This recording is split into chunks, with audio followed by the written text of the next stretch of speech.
Hello, welcome to the BYB Podcast. That stands for the Backyard Boys. Backyard Boys.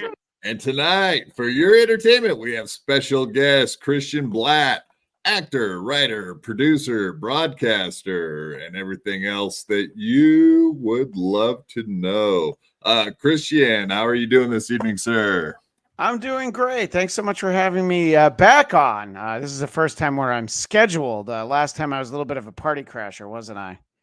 Oh, I don't know if you crashed it. You definitely made it better and more fun. We definitely had a lot of people on screen that night, so this is a little less hectic. So we should be able to get some more definitive answers from all the things I wanted to know, because I definitely have been a fan of yours. So it's great having you on, sir. You know, I had mentioned to my wife after that I jumped on. She's never met Liam McEnany, who was on that show, but she's heard me mention him. You know, she knows that I know him, and I explained that I jumped on the show, and I explained that Derek, the host of it, was a fan of my work, and my wife said, "Really?" And I was like, "Yeah, I know. It doesn't come up that often, you know." And it's and you went deep because you mentioned the Blackcast, which that immediately I said yes to coming on your show anytime as soon as you mentioned the Blackcast, which we're getting very close to having our 600th episode of the Blackcast. So very excited about that. But of course, I know that a lot of people know me from my work with Dennis Miller on the old Dennis Miller radio show and his podcast, The Dennis Miller Option. Yes. Right. Yeah, that's definitely how I found out about you. I watched, I shouldn't say watched, because I listened to the radio program with Dennis Miller with you on there, mostly from 2012 through around 2015. Right. Yeah, it ended kind of abruptly in 2015. So exactly. You could have listened longer, but the company who syndicated the show had other ideas. That was Westwood One. Yes, Westwood One did the radio show, and then 2 years of the podcast were on Westwood One years later, 2019, 2020. So we ended up back over there for a little while, Dennis and I. Hell yes. I remember him making the prediction that there's no way Hillary wouldn't lose. And that was kind of the end of it. They just started with the I think it was they pretty much decided on Trump versus Hillary, but it maybe not even that far along. But Well, he definitely had said the interesting Hillary. thing is that the radio show started in 2007. And in 2007, so our first episode, Rudy Giuliani was one of our guests because Dennis was that's who he supported through the early part of the primary. So he was convinced that Rudy Giuliani was going to be the nominee. And I think a lot of people were, when you think about him now with his hair dye running down the face, scheduling a press conference at Four Seasons, whatever that place was, it was like your lawn furniture instead of the actual Four Seasons. It's hard to imagine that guy. But in 2007, he was still fairly beloved, not just in New York, and it kind of seemed like a no-brainer. And that first episode when we started the show is a lot of conversation about how, well, obviously this year is just going to be going through the motions until we end up with Rudy versus Hillary. And Hillary winning, of course, right? Yeah, and 2008, and even very early on in 2008 in the primaries, everybody was like, "Yeah, we can't imagine," and it was sort of a foregone conclusion that Hillary was going to be our next president in 2008. We're not even talking about 2016. In 2008, right. That was the expectation, and I was listening to some old clips from the show for something for the show I do on the Who Are These Podcast Network, Who Are These Broadcasters. Mike makes a point that Rudy had the 9/11 momentum. He was America's mayor for like a moment in time, and that moment in time, right around that time. It lasted through like 2007, and he just sort of, in a weird way, kind of got out of the primaries in 2008. So I always figured it was not based on anything. I'm like, okay, so somebody knew something and he didn't want it to come out. So he's like, okay, I'm going to just go ahead and bow out. It was like, I had a headache on a flight to Missouri, so I'm not going to do this anymore. So, we've seen the behind the scenes clip of Giuliani getting an underage girl putting her hands down his pants. Do you remember that from Borat? Yeah, the Borat movie. Yeah, that. That Borat movie, I think. The first one was such a surprise, but there was a lot of good stuff in there, and I think that actress's name is Maria Bakalova, and she's great. Well over Borat 18, movie. but she well looked over 18. Yeah, she could pull off 15, 16 for sure. Yeah. Yeah, so, once upon a time that might have been my type. 18, 19, but maybe well under 20 years old. Long time ago, Derek. It's such a long time Frankie ago. McDonald would say. Yeah. Same here, man. It seems like forever ago. I was that age for sure. Yeah. All right. Well, I did want to get into some of the past, your inner workings with all the famous people you've worked with and all the great things that you've accomplished in your life. But I figured we'd start off, of course, doing Dabbleverse topics and getting into everything that's Dabbleverse related, because, of course, that is what we're here for. I know you do a lot of the WATB, which is broadcast, not podcast. With all your broadcasting experience, that just makes sense to do the WATB, right?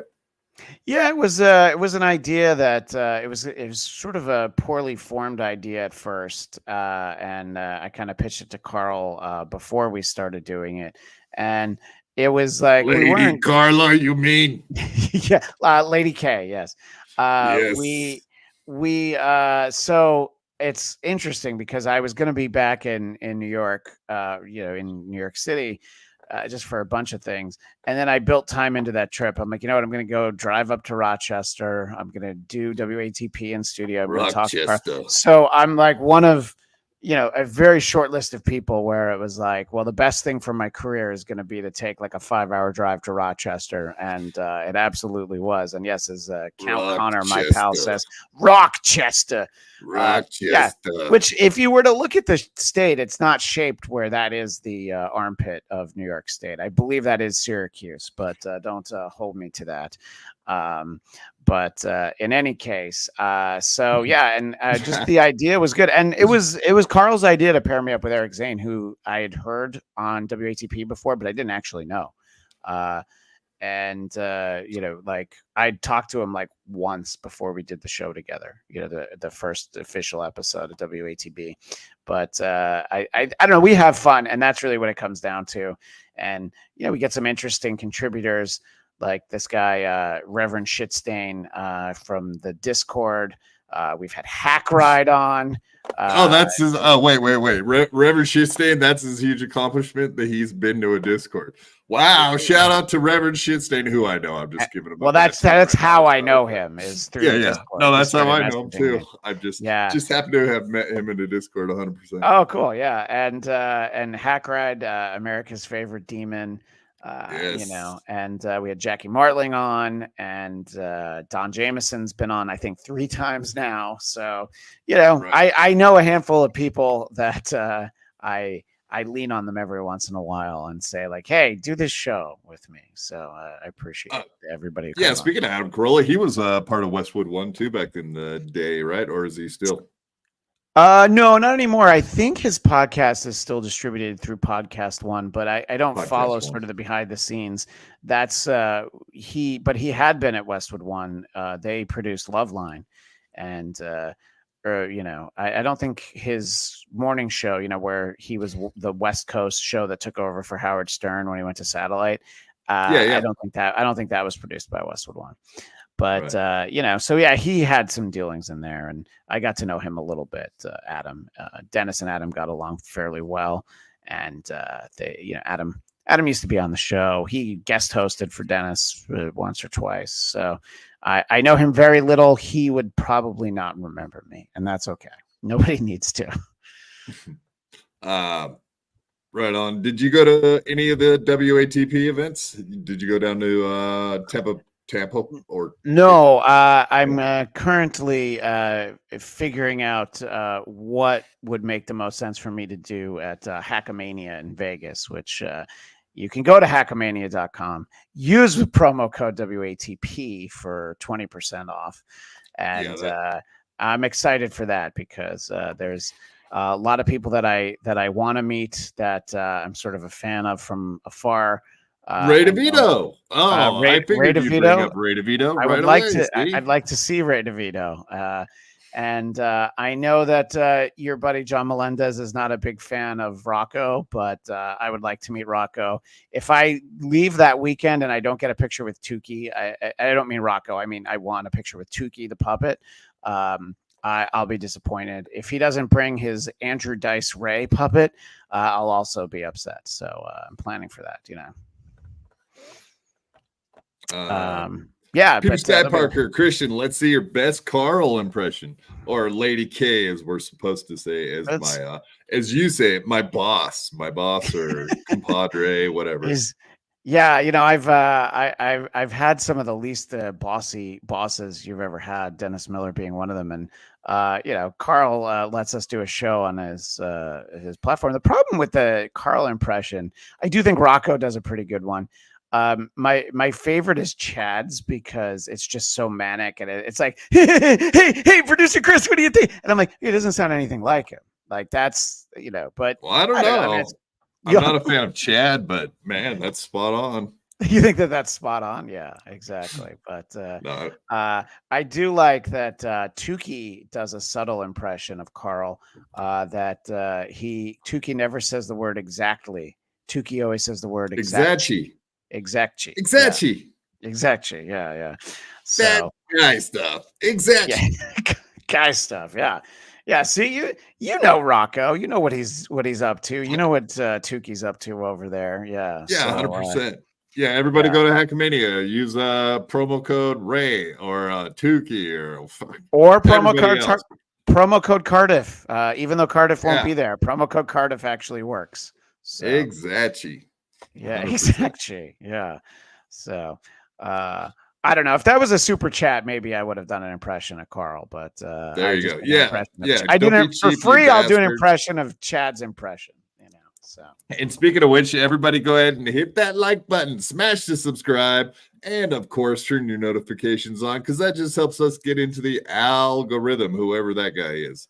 And memberships, I pinned the link at the top of the chat. So if you guys want to get a membership, all you have to do is hit that link. It'll take you right to the correct page. Of course, you guys all know how to turn on the gifted subs. I'm probably just reiterating all this nonsense for no reason, just to hear myself talk. But in the description, the toggle for the gifted subs exists. So if someone is nice enough to give out some free memberships, you may be in line to get one. So go do that now. Now, have you ever gotten a gifted membership to a YouTube channel because you were watching? Yes, I've gotten a few of them actually. Right, I've same here.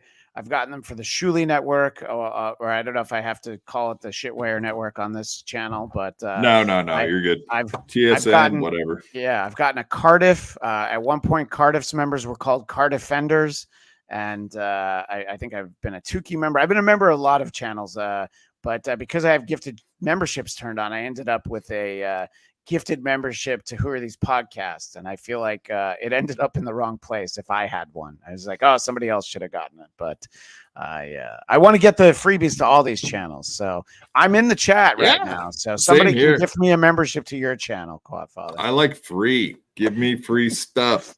We all want free stuff. That's the American way. 100%. Exactly. Right. Speaking of Hackmania, we do have this guy that everyone is claiming has ripped off all the people that he's asked for donations for, and that would be one Joey C. Grifter ? We shall see. Come Hackmania, we're not that far away now. Well, it's the 15th, so we're only 2 weeks away, pretty much. 2 weeks away, yeah, exactly. And right. Yeah, 2 weeks away, and I don't know if you picked up on this story, but it sounds like a lot of people are under the impression that Joey C may have squandered all his donation money on gambling in a casino or doing who knows what. Well, you mentioned the great Ray DeVito, and I heard he was on WATP earlier for, I guess it's tomorrow's audio episode, and this came up, and Ray said he had gotten a text from Joey, and Joey says he's going to Vegas. So the idea is that people did like a GoFundMe or just donations so that Joey could go to Hackmania. 100%. But then I guess Joey was spotted in some casinos. Is that what I should understand? Yes. Yeah. I mean, I think I saw the first, it was like 2:00 in the morning. So like 11 o'clock Pacific time. Sure. I seen him go live one night, and I knew it was very, very late for him, but he was walking around a casino, and that was just like a week after he started doing the donations and trying to raise money to go to Hackmania. And he was talking about buying plane tickets, buying hotel rooms. I know that like Dr. Steve had just been on my show, and indeed he had given him a nice chunk of money. So I was assuming the second I saw Joey C in a casino, the wheels started spinning, and I was like, "Oh, there it is! This guy's just gonna blow all his money." He was at the roulette table, and he had 2 actually physically printed out tickets to Vegas, and he put them on red. And he's like, "Yeah, this will be all right. I'll end up with 4 tickets when I'm all said and done." You know that he's already translated all the donations into losings. Yeah. Can you imagine Joey C standing at a roulette table and losing and then screaming at the dealer like, "You son of a bitch, you tricked me. No, I had him on black. No. This is wrong. You did it wrong." Dang Lizard seems to think that Joey C's always playing pachinko. So yeah, I guess I don't know. Do they have pachinko parlors in Florida where he lives? I know. Sure. I remember when I went to Japan, they were everywhere. But I don't know every neighborhood in Florida. That sounds like a Dennis Miller reference to me. Pachinko. Joey C is playing pachinko. Yeah, Which exactly. You want to talk about impressions? The impression of Dennis basically was created by Dana Carvey, and then everybody kind of does that one. Kevin Pollak used to do one, and it was basically Carvey's impression. So, right, yeah. We could definitely talk about that, but yeah, both of those guys being on Weekend Update, and of course Carvey playing Dennis Miller on SNL was one of my all-time favorites. Man, that was so good. Dana Carvey's one of the great all-time impersonators. for sure. Yeah, he's great. And, obviously I got to know him through Dennis, but he was kind enough to do like a 10th anniversary episode of the Bladt Cast a couple years ago. John Lovitz did our 500th episode. So, That's amazing, I have occasionally leaned on my history with some people. And well, of course, you got to do that. Yeah, I mean, you come have on. To. Yeah. I mistakenly keep thinking that it's going to lead to my channel getting monetized. So all the things you could do tonight. Go ahead and subscribe to the Blattcast, BLADTCAST, on YouTube. I don't even care about the audio version anymore. But for some reason it's Blattcast 3174. Don't ask me to explain how that happened. I think I clicked on something. You were the 3,174th Blattcast on YouTube. Obviously, that's what I mean. It might be the total number of minutes that we do in a year, because the show goes long sometimes, Derek. Whenever you've checked it out, it's probably been a long episode. Yeah, absolutely. So, yeah. Everybody, of course, go subscribe to his channel. Go check him out on Twitter. And you go look at everything he has up there on the website, 100%. But guess what? You can't do that until the episode is over. So don't go anywhere till then. But yeah, those are all of his plugs right there. And we're not even going to make him leave. That's how nice we are here at the BYB. Yeah. Just because you do your plugs doesn't mean you have to go anywhere either. No, I'll plug early and plug often. Yeah. Do it. Dang Lizard gifted 1 BYB podcast membership. Beep, beep, beep, beep. What I love about Dang Lizard is that based on the comments on Who Are These Broadcasters, Tuesdays at 2 p.m. Eastern, 11 a.m. Pacific on the Who Are These Podcasts YouTube channel. There's times where I'm like, oh yeah, Dang Lizard really hates me. And then I'm like, no, Dang Lizard just has a pretty good sense of humor. And then I go right back to like, no, Dang Lizard really hates me. But I love Dang Lizard. Dang Lizard is very funny. I don't know if you get this guy in your chat, but we have this guy JFK Head Chunk. Where like his username alone is funny enough, but just some of the content. I had to tell my co-host Eric Zane on yesterday's show, JFK Head Chunk is the second funniest person on that show, and I'm not going to say which one of us is number 3, but the chat's really being able to do these things live and having the people in the chat, and we are one of the shows. I know you're like this too, Derek. If we don't only put up super chats. If somebody says something really funny in the chat, we will put it up. You have to. I understand that some of the shows are so big. Like Kevin Brett has got 1,000 people watching him live, so that chat's just going way too fast for him to do anything but do super chats. But I'm on Ray's show and Stuttering John's show all the time, and the funniest part about both of those shows is absolutely the super chatters. It's just ridiculously hilarious. And I go on their show and I pretty much just sit there and laugh at the super chats the entire time I'm there. I've seen those where you're especially with John, where you're laughing at the super chat. And what I didn't expect to have anything complimentary for John on this appearance, but the fact that he reads almost every word of almost every chat. There's times where it's like things about his kids, he's not going to say it. There's words that he knows better than to say, but he reads some of the most terrible things that people say about him and his family. It's like the Tom Brady roast, but 7 days a week. Well, he understands how to keep those return customers, man. That's what it really comes down to. If you just blow them off, then I mean, some of those people just over and over and over with $2 comments that are horrible and horrible and horrible. But he gets it. If you tell them to go screw themselves, they'll be gone forever, and that's who knows how many dollars in the wallet every month. So you got to keep them coming. No, and I see shows that get $50 and $100 super chats, and I'm like, oh my god! I mean, for $100 super chat, I'd probably leave my family. I would just say, you're like, what do you need me to do? Do I need to rub somebody out for you? You're in charge now. You gave me $100. A rub and tug. Chat. Yeah, right. Exactly. And Peter Sky Parker here. This guy's royalty around the Ray show, the Rock Bottom Podcast. Peter Sky Parker gifted 1 BYB podcast membership. Beep, beep, beep, beep. Hell yes. Thank you guys. Dang Lizard, Peter Sky Parker. We appreciate that very much. Keeps this show, keeps the lights on. Keeps the food on the table. A little while ago, David Futterman asked if I would go to a 10-year anniversary for a job that I lost. And it depends on the job, David. But if it was, the old Dennis Miller radio show, that's essentially I've done a podcast for, like 9 years where we kind of try to do a reunion a few times a month, basically.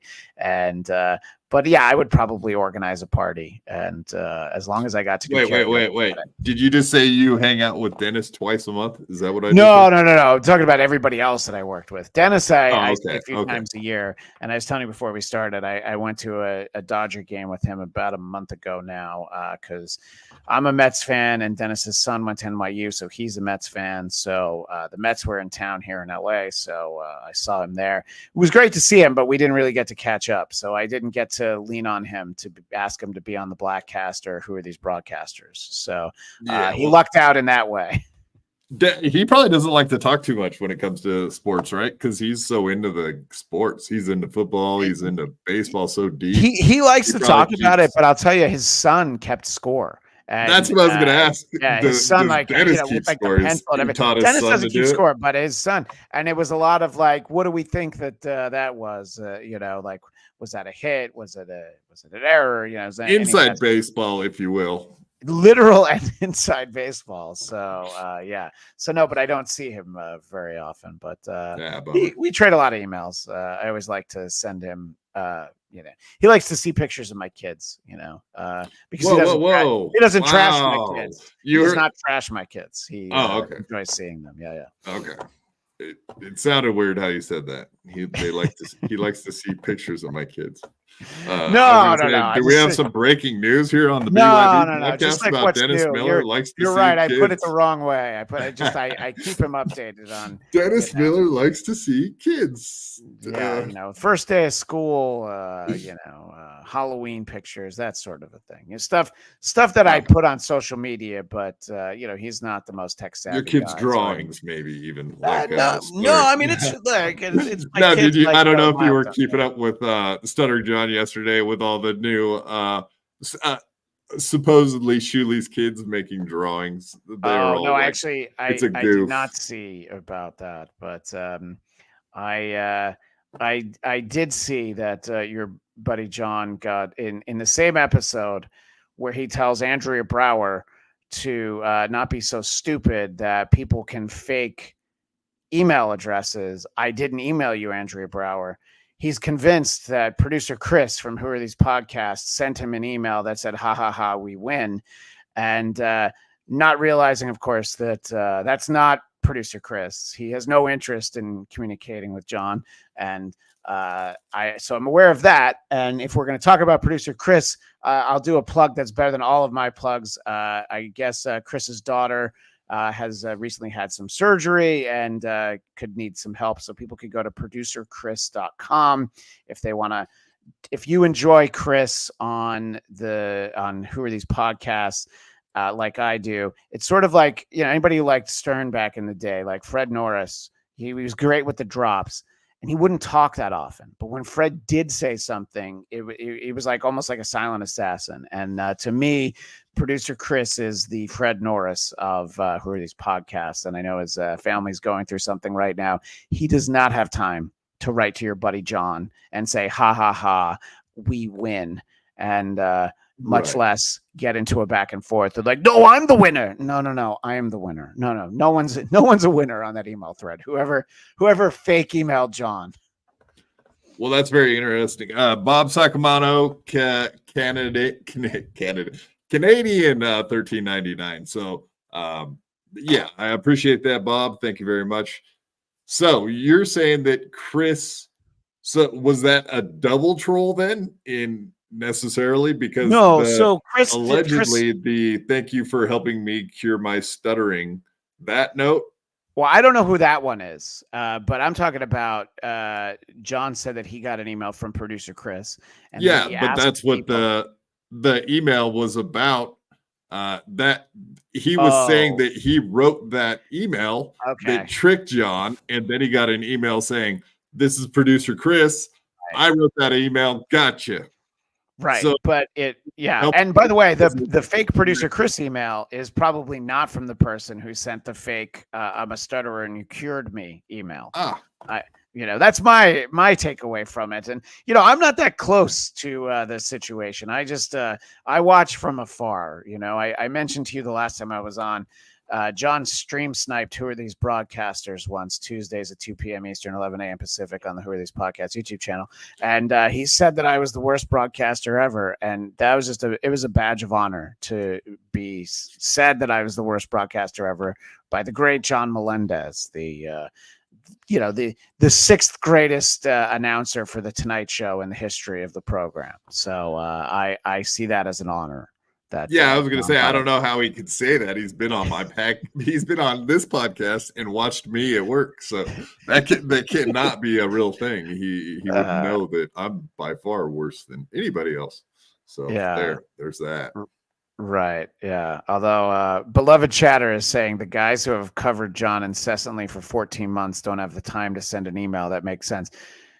No, beloved chatter. We do. You are a beloved chatter. But his daughter was in surgery yesterday, so no, he didn't have time. He at that time didn't. But the idea that look, I don't know that much about the shows on the Shuli Network because I only had that free trial that one time. But I do watch a lot of Who Are These Podcasts. That's how I ended up doing a show on the network, is because I liked the show and Carl had me on, and we hit it off fairly well. There is very little of that show that is John Melendez. But if John mentions Carl by name, then that usually turns into like, all right, well, now we're doing a segment on him. There are way more entertaining shows that they look at on there. I would argue to anybody who doesn't watch Who Are These Podcasts, I would say Patty C. Cups, Tom Myers, and definitely That Reality Show are all far more entertaining than clips of John. As Liam said on your show when I was on last week, Derek, John is actually a very boring person and he's not that interesting. Yeah, Liam said that a lot. Yeah. Over and over. You can see how much it bothered him. And I thought about it and I'm like, oh yeah, it is. It's best when you have these clips. And I don't like when they take clips out of context and they make it seem like you're so, give me an unedited 2-minute clip, not a Vince the Lawyer clip where, he's gone through it and done a bunch of stuff to it. I'm like, okay, I kind of like that. Some of these podcasts, it's not even John. John is not the longest podcast out there. There's podcasts that are 3-4 hours. And I'm like, I don't have time to watch all this stuff. So I need the Misery Loves clips. I need the My Lost Interests. I need the, Dabblers Anonymous Reddit. I need all that stuff because I'm like, I can't keep up on it. As much as I would love to have as much time as Cardiff Electric seems to have. But but those guys are going to make us all lazy because we used to have to put timestamps down and and now all we have to do is like, all right, anything interesting happened today? Let's go look at My Lost Interest and then play it on my show or go look at Reddit for the other 4 clippers that exist. Yeah, that's why KB was able to let Adam Henniker go because he's like, oh, I don't need a producer. Exactly. I'm just gonna go to the same 2 fucking Reddits every day. I'm not a fucking idiot. John's an idiot. And we'll pull it up after we start. We'll hit live and then we'll go look. So then we'll pull them up after we start. Let me go through some of these. Derek, before we started, you were doing some show prep and you were getting things organized before we went live. That's why we started. Isn't that weird how that works? After the hour. Yeah, it's crazy. Crazy thought. No, I thought you're supposed to take a huge bite of a banana and then hit live. Like I thought that's how you do show prep. I don't understand. But these guys are way ahead of me, light years ahead of me. Let me run through some of these gifted. Sure, of course. Real quick. So you're going to hear a lot of DJ air horn. So I apologize for that. Plug your ears. Beloved chatter gifted what? BYB Podcast membership. Beep, beep, beep, beep. Yes, a lot of gifted memberships coming in. We appreciate all of these. Peter Sky Parker with one BYB Podcast membership. Yes, yes. Beloved chatter with another one. Thank you, beloved. We do appreciate that. What BYB podcast membership gifted? Beep, beep, beep, beep. This is somewhat like the Shuli Network where we got to do the, kind of like that. This is our gimmick. I apologize. I rarely have this many one memberships gifted to come in at a time, but here we are. Mike Rack Habit. Oh, no, my crack habit. Yeah, so I believe that's Hunter Biden. Oh, like Mike. Sure, that's Hunter Biden. Yeah. Hunt. Right. Like, okay. Yeah, I get it. I'm slow. Sorry, my crack habit that I now have. My crack habit. Yeah, I appreciate that, sir. One gifted BYB podcast membership. Beep, beep, beep. It's funny that tomorrow on the Blackcast, I'm going to have on a friend who hosts a podcast called Podcast of the Apes. Yes, it's a Planet of the Apes podcast. And we're going to talk about the new movie, Kingdom of the Planet of the Apes. And we're going to talk about that. And his name is Mark Hunt. So I've known him for years. And every time I have him on a show, I'm always like, well, let's say hello to Mark Hunt. Because you cannot put his first and last name together, you know. So it's like my crack habit.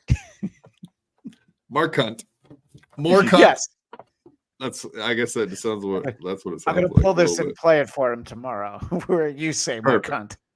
Yeah, you could just clip me saying that just like that, and then just play that every time he pops on. Mark Hunt, Mark Hunt, Mark Hunt. Slowpoke Rodriguez gifted. One BYB podcast membership. Beep, beep, beep, beep. Thank you, Slowpoke. Appreciate it. And Ace coming in with a gifted BYB podcast membership. Beep, beep, beep, beep. Yes, thank you all very much. And my crack habit says that I'm the first fucker that got that. So I appreciate that. And oh no, Slowpoke Rodriguez says, tell Ray to unblock me. Ray stinks. I think I kind of see what people do. You know, a lot of times when they do gifted memberships, I figured out your chat's gimmick, Derek. They usually will do like 5 or 10. But here, everybody just likes to sort of, you know, do the death by 1,000 cuts where they just keep doing one. So every time you have to do that, and basically the whole show turns into wah, wah, wah, wah. They do that, and I appreciate it either way. But I also I do understand they're chipping me. They got me by the balls. Home run, Kumia. Fuck yeah. Oh my gosh. Oh yeah, let me read that real quick. Sorry. Slowpoke Rodriguez, Quadtail Ray to unblock me. Ray stinks. I do have to talk to Ray about unblocking some folks because he's been on the side of going a little overboard with the blocking as of late. So I don't know why Ray would block so many people. I mean, whoever gave John the advice that he should unblock so many people and just let them, you know, hate message him, you get more money. So Ray, like, you know, just revel in it, enjoy the people who don't like you and tell you they stink, and you don't even have to comment. I mean, you just read them. It's okay, Ray. I know how super chats work. My channel doesn't get them, but Carl's does. And, you know, you don't get that much from each one because, you know, if they use an Apple device, you lose some percentage and YouTube takes some. So it's like the more that come in, the better. But just don't be a loser, Ray. Don't keep track of how many you get in a week and compare it to all the other shows and how they go in a week. That's what losers do, Ray. And Ray, you're a winner. You're going to be at Hackamania, promo code Ray to save 20%. I thought you were doing a Liam gimmick there for a minute, but then you came full circle and said, nah. No. Because Liam would never come around. So you threw a misdirect there at the end. Liam and Carlos Danger, who I only know a little bit. Carlos Danger's done a couple of episodes of my podcast. And they are the guys who get Ray the most. And Ray, I think, likes them, even though Liam comes on his show and just insults him. But I think he gets that this is all pro wrestling, isn't it, Derek? There's an element of pro wrestling in 100%. The Hackverse, the Dabbleverse, all of it. Those guys were friends long before this, so I think their track record together speaks volumes. You can see through the goofiness or whatever. So it's lightheartedness. It's Ray. He's being silly. He's just being silly. Come on, man. We're just being silly. We're good eggs here.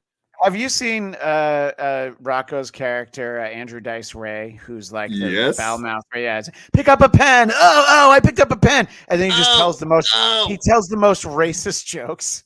I threw bananas at KB's wife. I think because he's new, Andrew Dice Ray is probably my favorite right now. Maybe the shtick will get old in a month or so, but I love Andrew Dice Ray. No, he'll get better at it. He'll fine tune it as time goes on. Right now, he dipped into Kinnison territory the other night, but I think he'll straighten that out, and he'll just go like Ray instead of doing that. Oh, like the Kinnison. I don't want to scream like Kinnison because that'd probably blow my mic out like Kevin Brennan trying to say something very loudly. Let me hit a couple more of these. Ace gifted 1 BYB podcast membership. Pew, pew, pew, pew. Ace gifted 1 BYB podcast membership. Pew, pew, pew, pew. So see, I would look at all 4 of those and just say Ace gifted 4 BYB podcast memberships, but you have to go through and do each one. I have to. But gifted 1 BYB podcast membership. All right, one more time. Here we go. Everybody stick with this. Don't run away because of the air horn sound. Ace with 1 more gifted BYB podcast membership. Beep, beep, beep, beep. Then we'll actually get into what we were talking about 20 minutes ago because we get sidetracked. That's how these podcasts go. I like that Peter Sky Parker says, "Don't listen to me." You're right. I'm trying to ruin the chat's fun. My apologies. Yeah, I'm sorry. I'm sorry. Exactly. TSP. I try not to take away from the chat's fun because I kind of get into it anyway. It's fun. Sure. Especially like I said on Ray and Stuttering John's show. You just gotta lean into it. And obviously those guys have figured that out. You know what I mean? I don't know who Ace is, but I love that his response was to put in 1 more with the helpful hardware folks. Yeah, of course. That might even have actually been a commercial on your guys' Dennis Miller show. Dennis did do live reads for Ace at one point. Yeah. Yeah, that just hit me like what do they call that? Deja vu. Ace coming in with the gifted BYB podcast membership.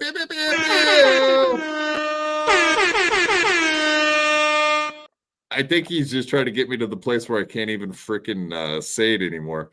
Pew, pew, pew, pew. Like he's just they're trying to break me down. Yeah. And Ace says that's why I don't get money. And you're probably not wrong, Ace. But and of course, Peter Sky Parker responds.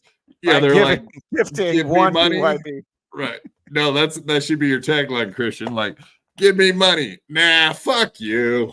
Go away. I don't want your money, you bastards. Peter Sky Parker coming in with a gifted BYB podcast membership. Pew, pew, pew, pew.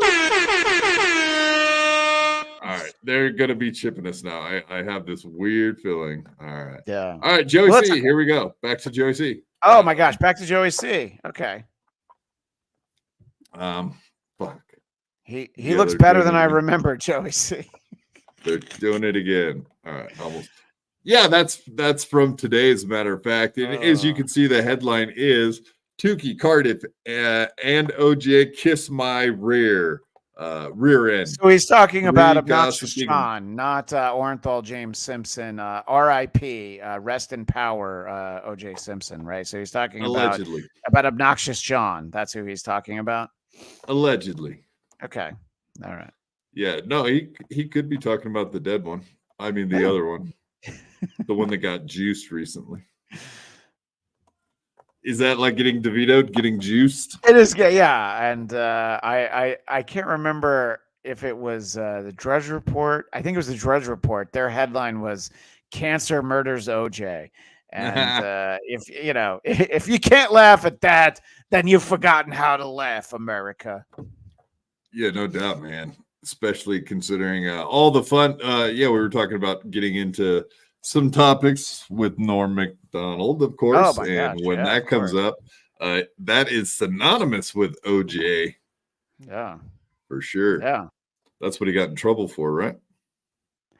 Yeah, it is a belief that Norm was taken away from doing Weekend Canned, Update, if you will, because it wasn't Dick Ebersol. Don Ohlmeyer was friends with OJ, and he wanted them to ease up on the OJ jokes. And Norm and Jim Downey, who headed up Weekend Update at that point, did not do that. However, it's also a simple fact that they decided to make a change at Weekend Update because they found the ratings would go down sort of like after the half-hour point. So they tried a lot of different things. There's a stretch of SNL in like late 97, early 98, where the bands would only do one song. And ever since the show started, bands always did two songs. So they were trying to keep people there, and so they made the switch to Colin Quinn, who I have nothing but great things to say about. Colin Quinn, who was always very supportive of me, but I also tremendous fan of Norm Macdonald. And of course Kevin Brennan, who got to try out Weekend Update for not when I was there. This was before. Yeah, that was like 94, 95, something like that. That was a couple years earlier than that. Ace once again gifted one BYB Podcast membership. All right, we're gonna do two more of these, and then we're gonna play this damn clip. Peter Sky Parker gifted one BYB Podcast membership. Pew, pew, pew, pew. And wrapping it up with Ace with one gifted BYB Podcast membership. Pew, pew, pew, pew. I'm gonna try something for you, Derek. I bet Ace doesn't have the guts to send 5 more BYP podcast memberships in a one bundle at a time. I bet he won't possibly do it. There's no way he'll do it again. Oh, please, man. We can't handle this. We can't do this all night long. We could not bear to do it all night long. Yeah, so this is from today. And of course, he had heard Tukey and Cardiff and all these guys talking about the fact that he raised all the money, but we don't know if he's actually going to show up over there. So is my internet choppy, or can you hear me fine? I can hear you fine. Yeah. It's okay, fine. Let's play this video then. People that bought this and paid for it know we would never do that to them. Mm-hmm. Here's where if in a perfect let's make a scenario. If I don't want to say nothing negative, but let's say the plane that day there was a weather problem, the plane couldn't fly, and we couldn't get out of Florida. I would refund people's money. I wouldn't keep their money. That's just an example. So I want everybody to know that. Hello, Kitty. Hello, Jing. And I notice he's ruffling papers off to the side there. So he acts like he's about to show us like plane tickets, but never ends up doing so, which is kind of weird. I don't know. It's almost like he's messing with our heads or something. Yeah, I do like the non-ironic bush light placement right behind his head, by the way. It's people are critical of John for people are critical of John for drinking so much Coors Light, but I mean, if you've had Coors Light and you've had Busch Light, obviously the silver bullet is the way to go, School. No, people are bad because I tried to goad Ace into sending more memberships, and now Peter Sky Parker thinks that I ruined his fun. I was convinced that he was going to send you like 10 more at that point. So my reverse logic didn't work. I apologize, Derek. But highly illogical. Do you think that Joey C's a man of integrity, and if his that's hilarious. Good joke, Christian. That's the best joke of the day. If his flight were to not get off the tarmac in Florida and he wasn't able to go to Hackamania, that he would refund everyone's money? I mean, he just said it. I heard him say it. Yeah, hurricane. Is he praying for a hurricane to show up so he can have an excuse that he didn't Keep the go? money. Yeah. Now he's like, please God, make a hurricane happen. Boy. So I just want people to understand that. Hello, Mason. Why do people, after knowing me, watching all my blow up episodes, all my streams, all my yelling, my ranting, all my everything I did in the last year, which is, I don't know, 600 videos. Hello, Bobby Nix. What's up, brother? People still feel the need. Abe Froman, thanks for walking me up, you crazy guy. Love you, Josie. Love you too, man.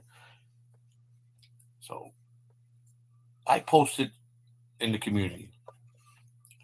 Now, I don't remember saying anything in that post that I wasn't going to travel to Hackamania. And then all of a sudden, my phone's blowing up. And people are sending me messages.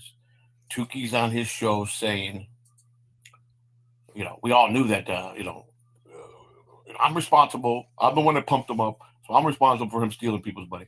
So here's why the name of the stream today is, what's the name of our stream? Tuki, Cardiff, OJ. Right? 3 women is how they act. They're like the women, the 3 gossipy women. They always want to make trouble. Can you pause this for a second, Derek? Yeah, so and we can. It's a good spot to discuss too. He's calling out a Muppet, a cartoon potato, and a guy who's an orange, but let's admit, looks like an asshole. And I don't mean he's a jerk. I actually, he looks like a rectum. Yeah, Obnoxious John's great. I did. You'll remember the '90s with him. He's a great guy. So this is what he's fighting with. He's fighting with cartoons and a puppet, and I mean, they're women, and they're less than women. They're not real. You're fighting. He's a fucking potato. You're fighting with a potato. You're an idiot, Joey C. You're a hack. Yeah, for sure. The thing that caught my ear was definitely when he was like, for all the people that know me for the last 600 episodes and have been watching my show and know who I am, they would doubt that I would follow through with something. It's like, no, or that I would grift off of people. No, that's exactly what we think of you after 600 episodes, Joey. Yes, we did pay attention. And indeed, that's what we think. 100%. Also, how's he doing the stream where he can see? Is this Instagram so he can see the comments, but we can't? I'm not even sure what it is. No, when you stream straight to YouTube now, you can do it from your phone. And so he'll do his walk and talks, and he'll be doing it from his phone. But that's the aspect you get now is this weird, regular video from your phone, which is horrible. I don't like it, but it's weird. I mean, can't you put it, horizontal? If you're on your phone, you don't have to do it this way, right? I mean, you could do it the way that people are used to watching content on YouTube. I'm not actually sure on that. To tell you the truth, I know on StreamYard when you go through and do it that way, you 100% can. I'm not sure because you know how they want everyone to do the shorts and they want everyone to walk around doing the IRL stuff now. Yeah, they're kind of forcing people into that position where they do that.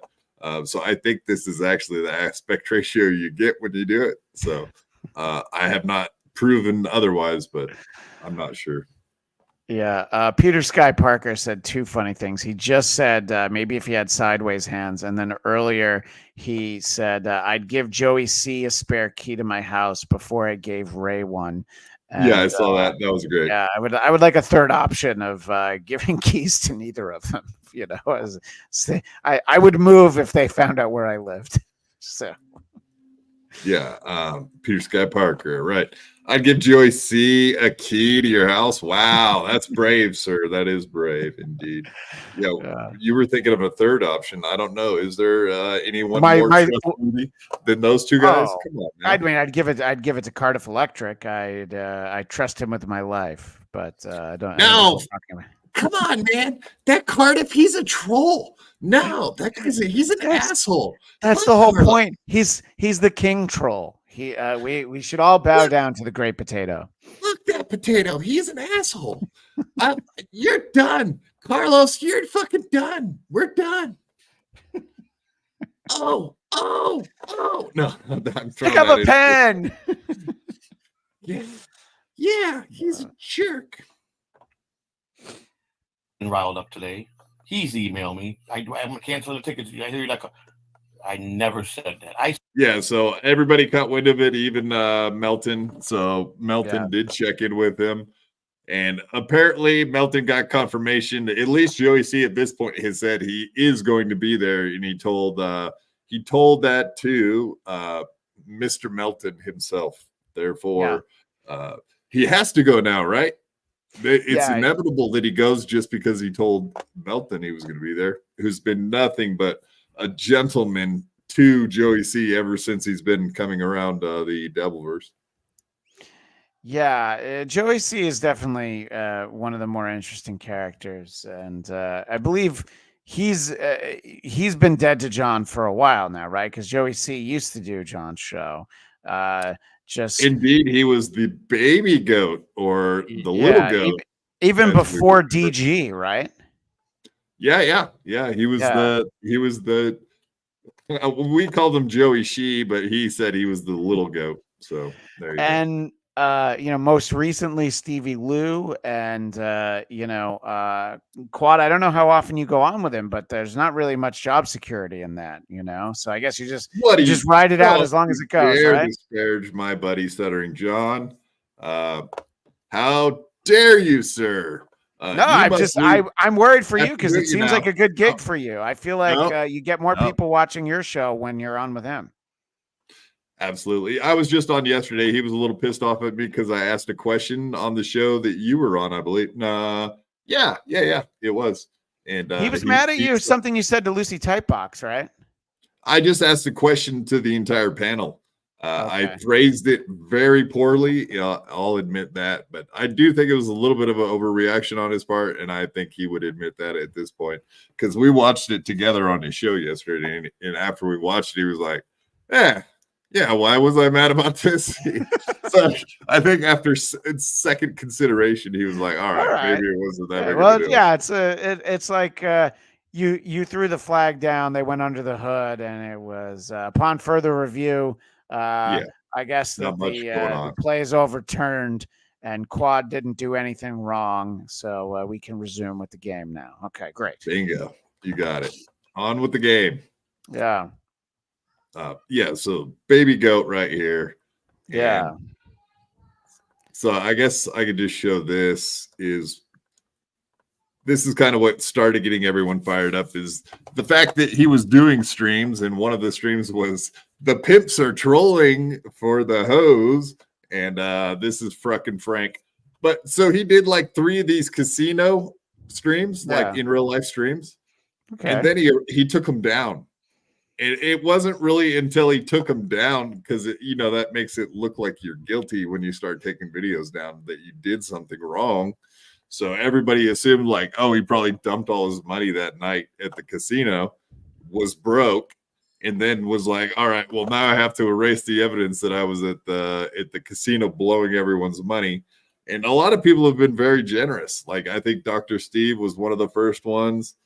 Ray DeVito, I know he actually threw him a couple bucks, and I mean over $100 each one of these people at least. So there's been some really nice folks throwing around some money to help get Joey C out to Hackamania. I think everybody actually likes hanging out with them. For why, I can't figure out myself. I'm not a big fan, but so be it. Yeah, I mean, I could imagine. I mean, just the list of all the people that are going to be at Hackamania. I mean, the great Dick Masterson was just added to Hackamania, and Joey C would be so far down on the list, of people that you'd actually. Who wants to hang out with Joey C? No, Joey C did puppets long before Rocco did. I remember he would do some late night stuff with puppets.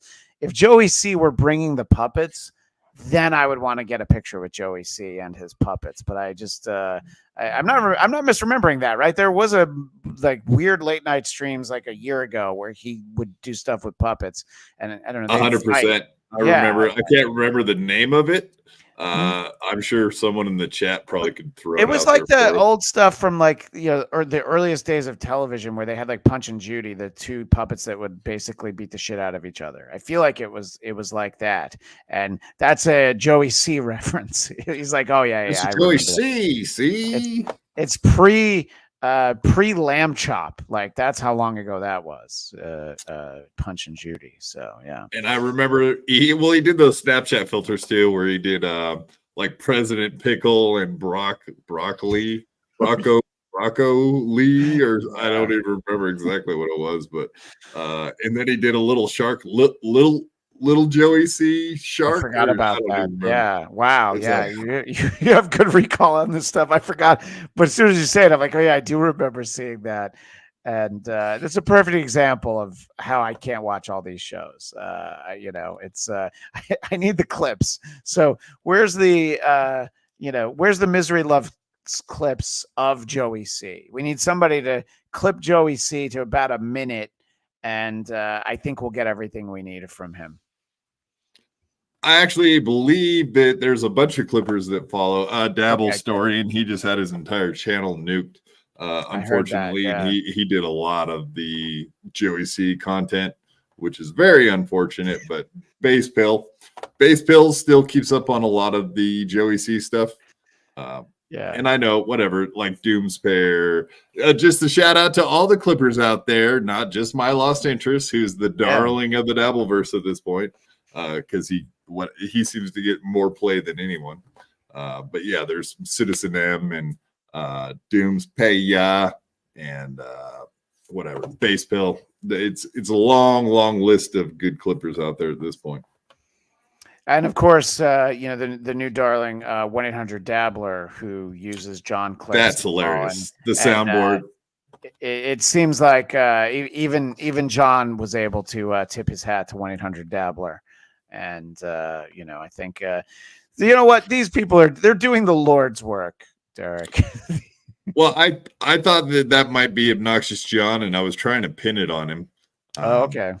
But he swears it's not him. So I'm waiting to see the day that he slips up and it's revealed that it's Obnoxious John. But until then, I guess we'll just have to take his word for it. Yeah, no, I think you're going to find out that Vince the Lawyer is muttering J long before you'll find out the identity of 1-800-Dabbler. Oh, that's true? No, I'm just that's just my you heard it here, folks. Christian Bladt just said it's confirmed that muttering J I is believe indeed the Vince current belief is that at one point Vince was muttering J, and now he's one of the people with access to muttering J. But again, Right. That's a theory that I've heard from other sources, unconfirmed.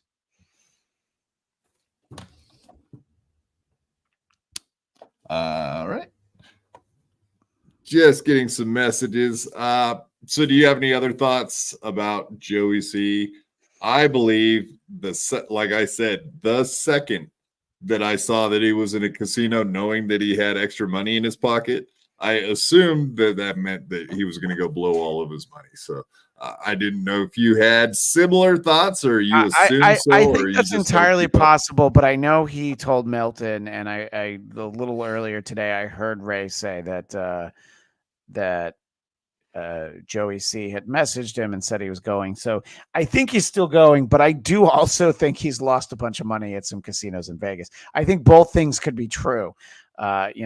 If he lost so much money, maybe it'll probably take him like 3 days to drive to Vegas. So maybe that's what he's going to do instead.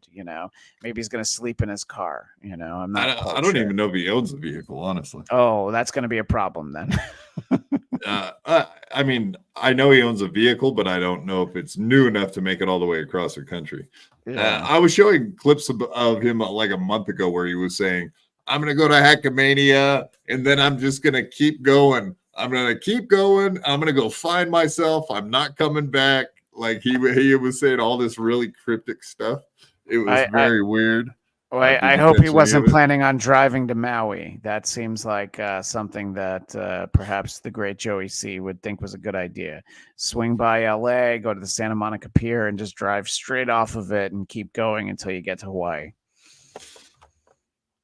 Oh, good luck with that. Yeah. You'd almost have to be a humpback whale like Melton to pull that one off, buddy. That's not nice. Well, it's not I'm gonna get nice. in trouble. That's the important thing. I'm gonna get in Yeah. trouble at Academia like that. No, that look, kind I of think talk. that the way that I handle a lot of this stuff, it's like early in Pulp Fiction, John Travolta, he's in the car before they accidentally shoot the face off the guy Marvin. You have John Travolta saying, "Man, I don't even have an opinion." And if I was smart, I would have that drop for really just daily conversation. So much stuff comes up, and I'm like, "Yeah, I don't even have an opinion." When obviously, of course, you have an opinion, but it's like, "Oh yeah, I don't even." There's no reason to weigh in with opinions on some things. There's no-win situations. There's the Star Trek nerds such as myself will know about the Kobayashi Maru, the no-win scenario, and commenting on a lot of these personalities is definitely Kobayashi Maru. So I am the great Vincent Vega, and man, I don't even have an opinion. I was going to say more like Dove Davidoff. If you can't improve upon silence, then keep your mouth shut. Data points, folks. Keep those data points in your back pocket. Oh shit, I'm getting in trouble. I see every time I say something, it gets back to these fuckers too. I'll say something and someone will clip it and send it to Stuttering John. And now, obviously, what I just said about Melton, it will get clipped and sent to him, I'm sure. And Melton, you're exactly the reason why I said I don't even have an opinion. I don't have an opinion. I whenever I see Melton turn up on WATP or anywhere, I find him to be very entertaining. He was the one who used to do shows with KB, right? Or am I thinking of somebody else? Like once a week. Was Melton turning up on KB? Or see, this is a problem. No, for a while. Yeah, he was, right? Definitely. He was on there for a minute, and then it was a very brief period of time there, but it did happen. Sorry, you should put up the comment from Douche Canoe because one, their name is Douche Canoe, and then Dork two, they fucks. said Star Trek is for dork fucks. You're probably right. Yeah, Mondays with Melton. Thank you, Mr. Blue Sky. Yes, Mondays with Melton. I was like, wait, Tuesdays with Telton? No, that doesn't make sense. That's how stupid I am. Blue Sky and David Futterman. No, Flat Cat, she knows it. Flat Cat says, Melton is a laid-back guy with no strong opinions. Right. Yeah, that's the Melton I know. He doesn't have opinions on anything. That's the guy we know. Robert Falcone, Quadfather, keep Melton's name out of your mouth. Oh, what? You get mad? Keep Melton. It melts in your mouth, not in your hands. Uh-oh. Oops. That's a little grosser than I meant it to be. Yeah, that's all right. It's a gross world, Derek. It's fine. All right. Well, let's move on from GOEC topics. We do indeed have one steel toe who has found the ire, at least, of Melton, who has been covering him for at least a year and some odd months. And has brought him to a total meltdown, a total breakdown. Speaking of a Melton down, he's melting down. Thank you, Miss Producer. I appreciate that. Yeah, you gotta help me out with sound effects after anything I say, because I guarantee anything I say will not be funny or relative or interesting. So, 11:55. Here we go. We got some clips from today. I would love to play from the Steel Toe Morning Show. Steel Toe Morning Show, yeah. And if you haven't been keeping up, I could break it down a little bit. But I know a little bit about it. I really before it even got to April, his current co-host, like we didn't, because we do Who Are These Broadcasters on Tuesdays. 2 p.m. Eastern, 11 a.m. Pacific on the Who Are These Podcast YouTube channel. Everybody had shared the clip of his co-host that just kind of like broke down and started crying. With Johnny Crutches, I think was the guy's name. Yes, sir. It was such a great, like, cringy clip, but it was like by the time we came around, everybody had seen it, so there was no reason to show it. But I mean, that was amazing. And then to just sort of follow it up with, I guess, this idea that April, who stopped being his co-host because of the amount of abuse she got, I guess they're allegedly getting divorced. What are your thoughts on this? Or do you want to play the clips? Because I think almost everybody thinks it's real, but I've heard about it, but I haven't actually seen much of it. Yeah, and we will play like clips of Carl talking about it, and he doesn't seem to think it's a real thing, but I can't imagine that it's not real. And there's so much other stuff coming out. It does appear like maybe drug use was involved. We'll play the clips and kind of back it all up, but definitely seems like there's some truth to all the rumors that have been put out there for the last who knows how many months. It's kind of funny, like my buddy Citizen M, who's a Clipper, he was one of the first ones out there saying that she was probably doing drugs, made all those clips about him, like funny clips about her being on drugs possibly. But that does seem to be more likely now than anything else as far as an explanation why everything kind of fell apart. Maybe there was some swinging, maybe there was some drug use. It's hard to say. But let's hear it from the man himself, Aaron Imhold. Woohoo! And like I said, this is from this morning. I was listening in, and this kind of caught my ear. I thought it was interesting. If it is a work, I'll tell you what, it's one hell of a work, because it's really putting their entire family on sketchy position to be doing this, if that's the case. Yeah, we shall see soon enough, I'm sure. But yeah, here's something he was saying this morning. It was interesting to me. Says people say that therapy is gay or dumb are honestly pathetic. Dark humor helps, but so does talking to professionals. Yeah, sure. Absolutely. Let's go. I need to get to I lost my chat again. Son of a bitch. We'll get there. We got some people writing some good things. Tin Man Taylor says save the scorched earth for when the paperwork is signed. No. I don't. Have you been watching some clips from Steel Toe? Yeah, I mean the clip with Johnny Crutches was the one that really caught my attention. So Johnny Crutchman. Johnny Crutchman, and I it's mostly like sort of secondhand. I know April hasn't been on in a long time, right? It's like at least a month, maybe. Yeah, at least. So I knew that she'd been gone for a while, and I don't know. I think that there's always a chance that everything can be a work, but I guess that it just sort of depends on. I think if you hear from her anything, then it's real. If he's doing it all himself, then he was just like, "Yeah, just stay low. I'm gonna do a bit." I mean, this is the guy who does the goal throughout his show, and oh no, we haven't gotten enough money yet, so we're not gonna do a good show until you people give us money. And again, Steel Toe is somebody that I know about from reputation. Just that I know that he does that he begs for money. And, everybody's sort of happy to take the money, but that he's just the most blatant about it. So what I've never seen is a Steel Toe clip where I'm like, oh, I get why people watch this show. I've never seen one of those. That's me, Yeah, fair enough. I did watch it at some point. Unironically, that time has come and gone. Now I do watch it a lot, but it's for other reasons, mostly to clip it and find little snippets of that I can trash the poor guy. No, I don't really trash him, but it is weird to see all the stuff going on with the show. And all the predictions from a year ago coming true is kind of weird. And everybody is now taking credit for taking down Steel Toe. So I do find that all very odd. That every single person that had anything to do with it is now coming out and saying, I did it. They all want to plant the flag on Steel Toe's head. Well, that's one of the things that I do know is that Melton has really been on the Steel Toe, not the bandwagon, whatever the opposite of that is. He's really been on the Steel Toe. He's been walking the Steel Toe beat longer than anybody. So I think that, there are people that can absolutely take a victory lap, but Melton's probably one of the ones who are like, yeah, I had some role in this.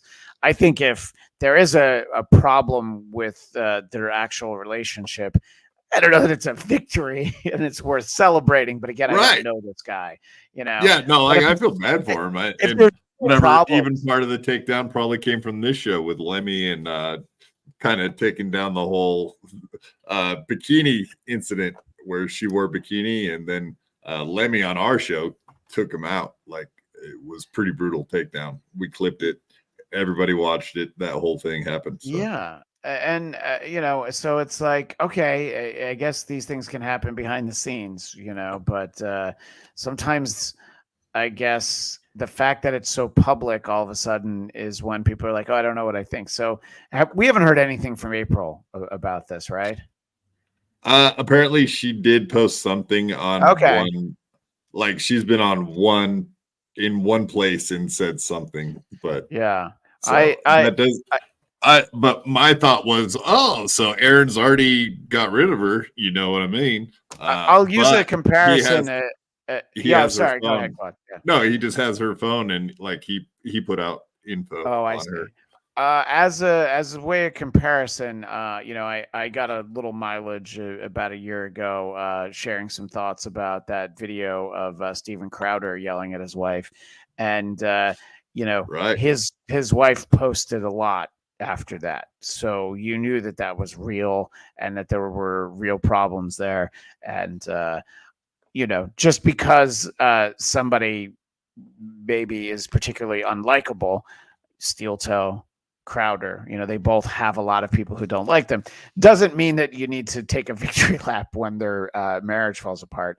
And I don't know what we're going to see in this video in terms of allegations, but I mean, the way that Crowder talked to his wife, you're just like, oh my God, I feel terrible for her. But then, of course, I wonder what people are expecting sometimes. When you marry an Aaron Imholt, it's like, okay, how much is the person you get on the air? The fact that Howard Stern and his first wife, it didn't work out. Well, of course it didn't work out. I mean, who was that person at that point? Now all he does is rescue kittens. So Beth stays in that house with him because you can never bring too many kittens in there. So I'm rambling a little bit, Quad, but I'm just saying that I don't know. A lot of times some of these personalities, you're like, well, even if the people that we see isn't real, you can kind of see that it's probably very difficult to be in a relationship with someone like Steel Toe, Steven Crowder, Howard Stern. Yeah, they don't seem like in the 20th century Howard Stern. People. Yeah, right. Difficult people. I guess that's a good way to put it. Yeah, exactly. And speaking of which, the guy with the name that might be more relevant at this moment than any other name in our chat, which is My Crack Habit. That kind of adds up to what we're about to talk about. So thank you for coming in with one BYB gifted membership. Pew, pew, pew, pew. And another one, and another one, and another one. Yeah. My Crack Habit gifted one BYB Podcast membership. Pew, pew, pew, pew. So My Crack Habit saw Ace and he said, hold on, hold my crack pipe. Hold my crack pipe. Don't worry. Yeah. Good one. That's right. Yeah. April, hold my crack pipe. Indeed. Let's go ahead and continue. I don't feel the need to. I don't feel the need to attack anybody. I have feelings towards people. And he's talking about attacking April. That's what the comment was. Okay. So just to re-inform everyone, because I know sometimes we get away from the clip so long, people forget what the hell we were talking about. So I even sometimes it happens to me. I have my own view, and other people have their own view, and that's what breakups and divorces are. When mommies and daddies sometimes break up, they have different opinions on what happened. And sometimes it's not very cool what happened. All right. People who saw things a certain way, and those things don't jive anymore. And it'll drive you nuts if you try to force that together. That's all. Mojo Buffalo says, do you think you're a narcissist? No, I do believe that I was and this is not a commentary on my marriage. I do believe I was gaslit into believing I was one. And obviously, you're well aware of what Carl said about the whole narcissist thing and how hilarious Yeah. that was. But he Yes. was like, I went and asked if I was a narcissist. And what I found out was I'm not a narcissist. Like he self-declared himself not a narcissist, like after a week of therapy or some shit like that. So this whole comment right there blew my mind when I heard that. I was like, wow, that's amazing, man. Yeah, look, I think that, obviously therapy is something that could be very useful for some people. You could backtrack to Howard Stern, who at one point was going 5 days a week and it didn't seem to help. But the idea that Steel Toe went like once or however many times, and he's like, oh, yeah, I went and now I'm cured. I believe that would be the definition of narcissist, or the way we used to pronounce it, narcissist. Either way, I think that Steel Toe is, I think he fits the definition. Don't you, Derek? I'm not going to say, because I'm so over everybody saying who is and is not a narcissist in this entire little Dabbleverse. That's a very narcissistic worldview that you have. Yeah. Right? Yeah, I'm a narcissist. I've just found out. Thanks a lot, man. Yeah, but now you don't need to go to therapy. You're cured. You've figured out what the problem is, so you can. Well, you can't cure narcissism, from what I understand. So now that I know I'm a narcissist, I just have to live with it, and that's part of part of being a narcissist. And I've learned that from Narcissism Anonymous. Muzzle of Bees. Who gaslit this dork? He is referring to one April Imholt, who apparently has been gaslighting him that he is a narcissist indeed. I have had one ex-girlfriend that constantly called me a narcissist. So it is possible that she did do that, but maybe she was right also. Who knows? As we're paused on this clip, there's that graphic to the right where it's the 30th anniversary of Stoney's Bar in Rockville, Minnesota. Isn't that very cool? Well, it's also like, do you think only people in Minnesota are watching your dumb show? I mean, maybe they are, but it's, you know who Scorch is, right? Carl's featured him on WATP a few times. He has a TV show and he does all these local ads in Wisconsin, but it's like, you're on YouTube. Like, I don't know, aim higher. Yeah. And so this is burned into his whole show. And it's like, how many people are going to see that? I mean, if you're Stoney's Bar in Rockville, Minnesota, you should invest your money wiser than on the Steel Toe Morning Show YouTube stream, because how many people are going to see this and go like, you know what, that's where I'm going to go. I'm going to go. He has to just be a fan of Aaron Imholt, like personally, because there is no other reason on God's green earth why that guy would give him whatever, $500 a year. Who knows what it is. Yeah. It can't be. It has to be like a menial amount too. It's not like a huge chunk. Can't be. I think Little Caesars should probably sue Stoney's Bar and Grill, because that guy on the motorcycle looks a lot like the Little Caesars pizza guy. Especially the colors, right? The orange. Yeah, right. Exactly. It's damn near the right color too. Yeah. He was talking last week, like he has to, he does all the gift certificates and the giveaways. Yeah. He was bitching because he had to send something to Canada, and he was like, I guess he just found out that Canada is international. Apparently, it's like, wow, you learn something new every day there, Aaron. It's like, wow. Yeah, I had to put another stamp that cost me 9 extra cents so that I could mail it to Canada. No, he went all the way to the post office and went all the way home with the stuff instead of just filling out the form and sending it in immediately. He made it a whole other trip to the mail. To the post office. And as we found out, like when April was talking about all mailing out all this stuff, that was the most bizarre thing I've ever heard, because she was like, she had just found out you have to go to the post office to get stamps and mail stuff.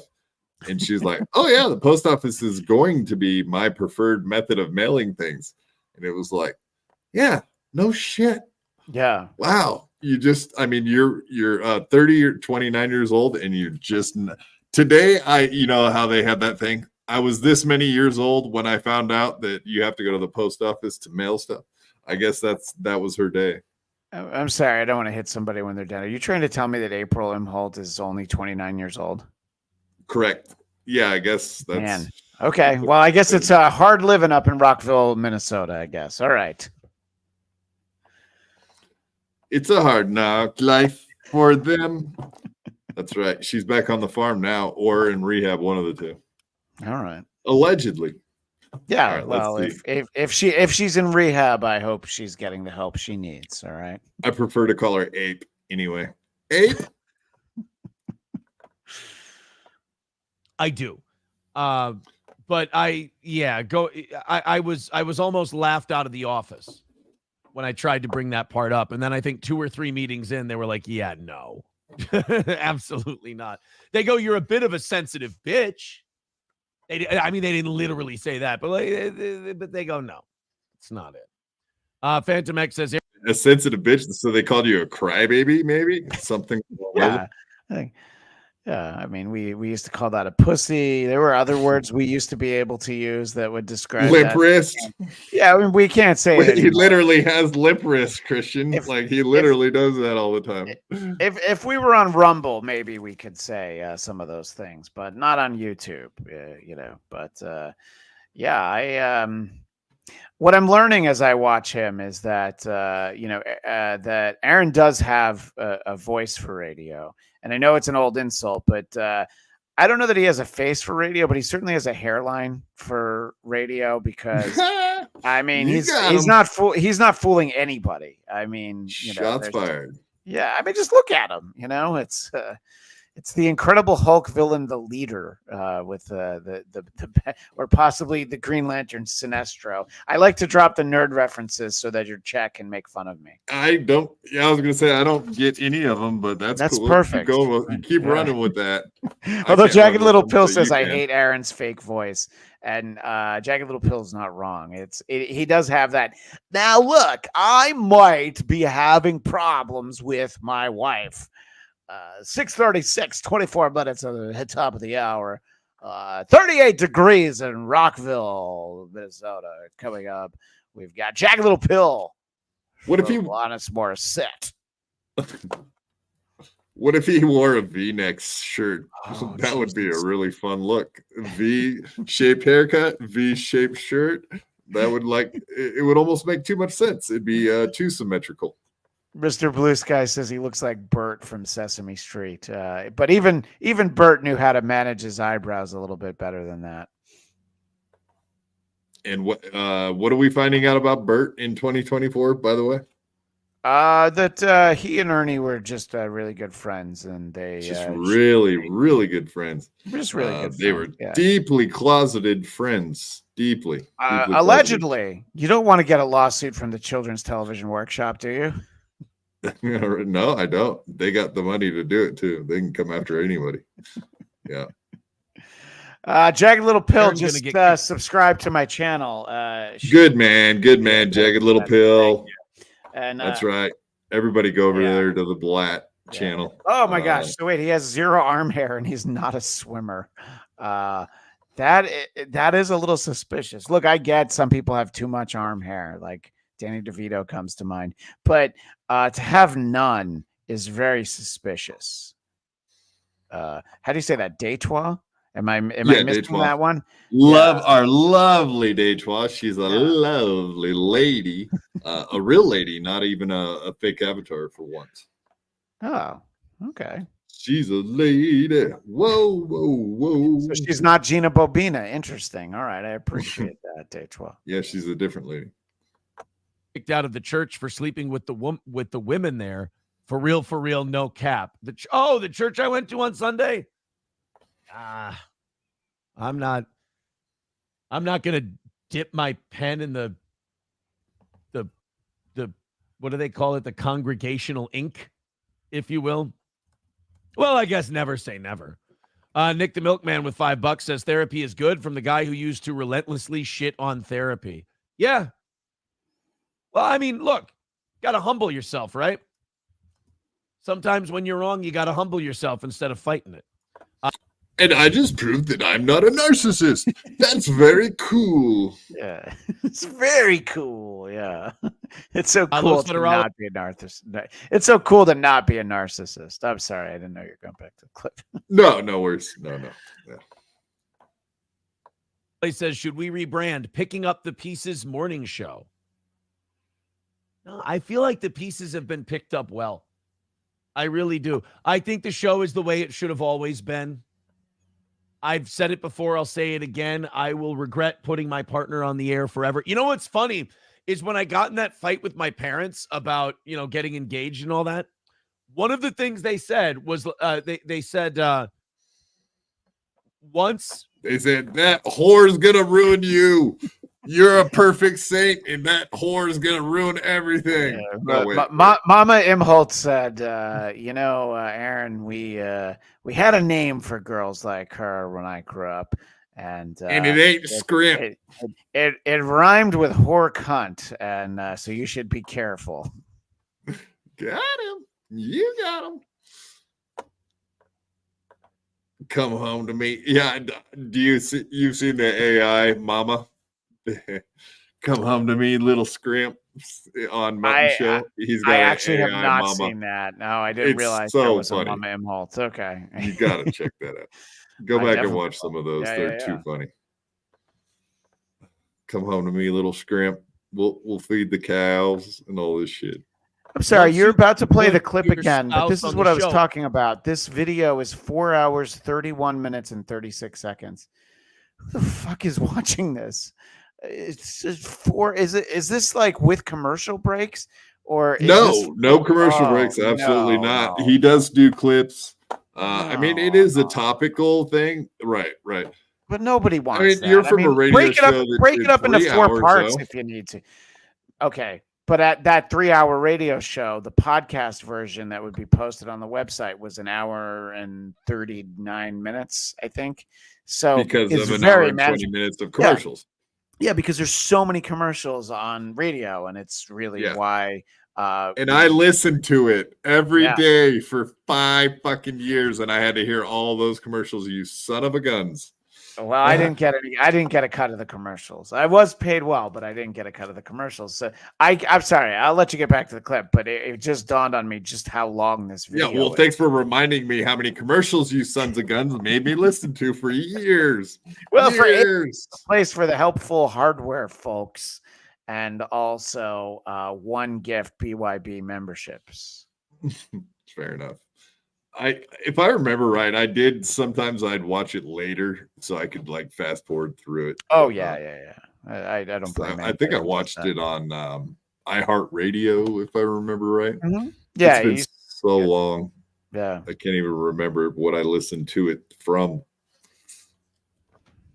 Oh, it'll be all over.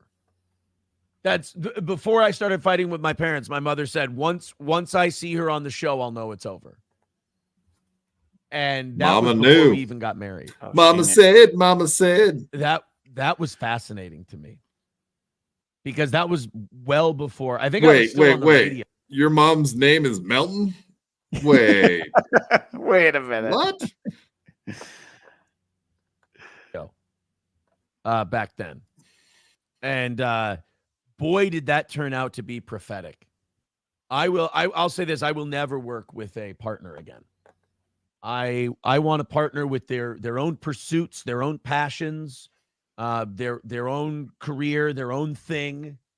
That's there are people who have written to me and they've said I worked with my spouse and it tore us apart. I've heard from one person who said I've been working with my spouse for 15 years. It's good. I admire. What are your thoughts on working with your wife?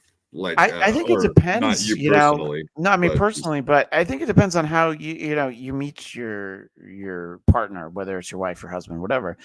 Did she already have a background in radio doing it? And I don't think she did. I don't know that she ever wanted to do it, but he thought it was a good idea. So she's like, all right, I'll do that for my husband. I think that there are examples, I mean, like, you can have people that do it as shtick, even like Red Band, like but outside of all that, like James Carville and his wife, they would do appearances together, and they're like, I'm a liberal. The morning Joe. Yeah, right, exactly. Joe, what's his name? With Scarborough and Brzezinski. Yeah.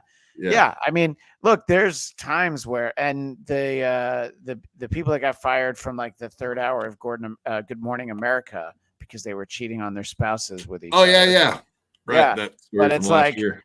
that's the only reason we know who they are, because it's like, well, they Sunny. did something interesting. Yeah, they stepped out. But yeah, I think that, you shouldn't be dragging your spouse into that. The show that used to be Regis and Kathy Lee, forever. It's been what's her name? Kelly, right? Kelly Ripa. Kelly Ripa. And so it used to be her and Ryan Seacrest, and now it's her and her husband.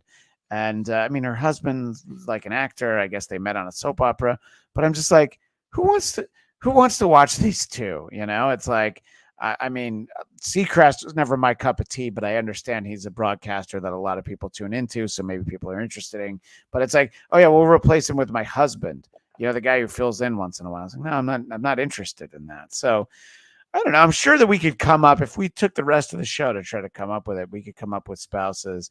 But I think it has to be somebody that's already good at the thing you're doing with them. You're right. They're both professionals, both okay right, with being on air, and both okay with taking a lot of shit on the internet. I guess that's the thing nowadays that kills most of the people's enjoyment of the internet is the internet itself, or whatever, real life, whatever it is. Yeah. Recently, Granny and Little Lemmy, who part of the show, Bubba, the love sponge, was giving them advice that they should start doing a show and talking about their day-to-day lives. And it was like, this is the worst advice I've ever heard anyone give. And he's a pro broadcaster. And it's like, dude, no. That's exactly what will destroy them. It's like, no, don't do it. Don't listen. My crack habit, gifted. What BYB Podcast membership? Beep, beep, beep, beep. All right. So moving on, I got some more clips. We'll just run through them. This is a little quick little snippet. Who made this one? Toucan Sam. I think it's Toucan Sam. Okay. Charlotte opens the box and the ring is sitting right there. And she said, "Will you marry our dad and stay with us forever?" Oh, no. April is, we can officially say now, April is done with the Steel Toe Show. She is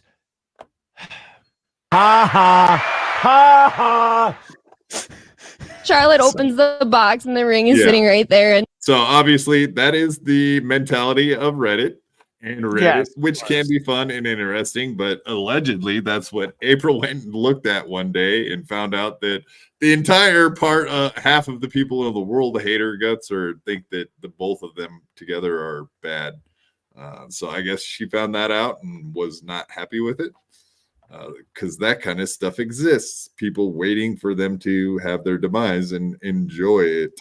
I don't know. It is pretty sad to see where they went from,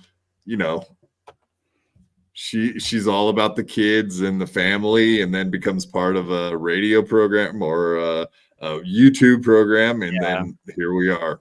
That's where it leads to. Sad, I think. Yeah, no, it's that's the problem. Is the end of the day, I don't know that I've ever hated someone so much, where I'm like watching their content and I want like their personal life to fail, so I get it though. Look, there are people who infuriate me that I see on the internet sometimes, and it's not just Ray DeVito. I'm kidding, Ray. I'm kidding, Ray. Ray. And if they were out of sight, out of mind one day, it probably wouldn't bug you too much, to say the least. Yeah, right, exactly. So Muzzle of Bees asks a tear. good question. Muzzle of Bees asks, a face can be punchable, but can a hairline be punchable? Steel Toes definitely is. So, but not that anyone should punch anyone ever. I'm just saying I can see someone thinking that way. But I don't know. It's like, I don't know these two. I'm not sad for them because I'm not invested in them. But I'm also not like, oh, I'm so happy that this content. The Johnny Crutches crying, that's so much more entertaining than any of this, because that's a guy who's chosen to be a broadcaster who, whether he's good at it or not, maybe he's great at it. He just got one comment and then he had a meltdown over it. That is entertaining.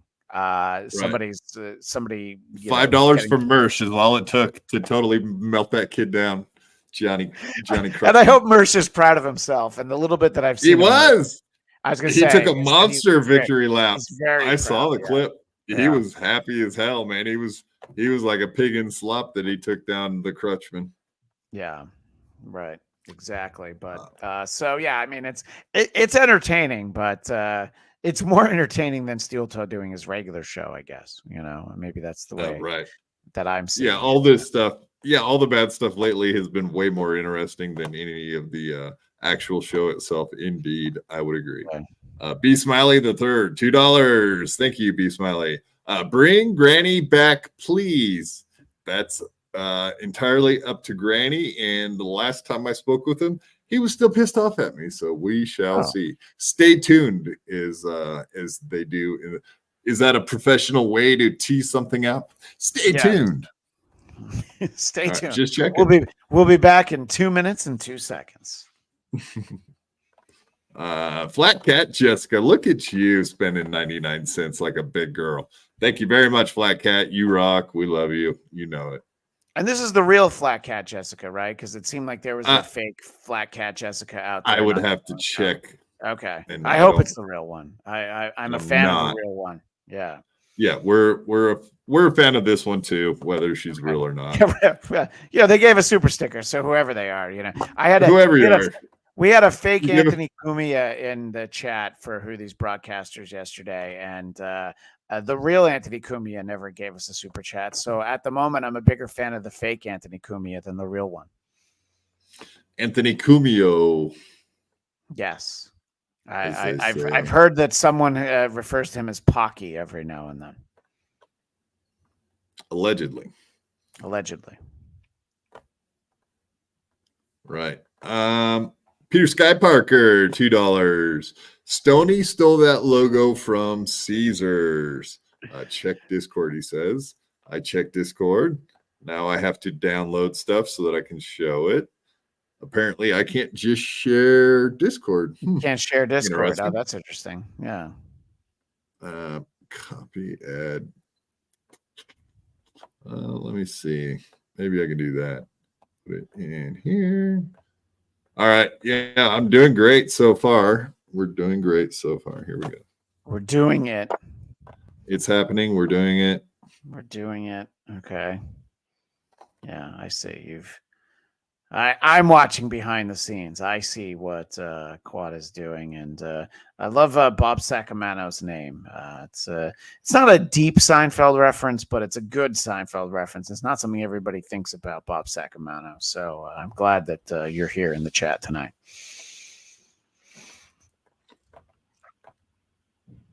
Son of a gun, man. I don't know if I could show that without it being seen by everything, man.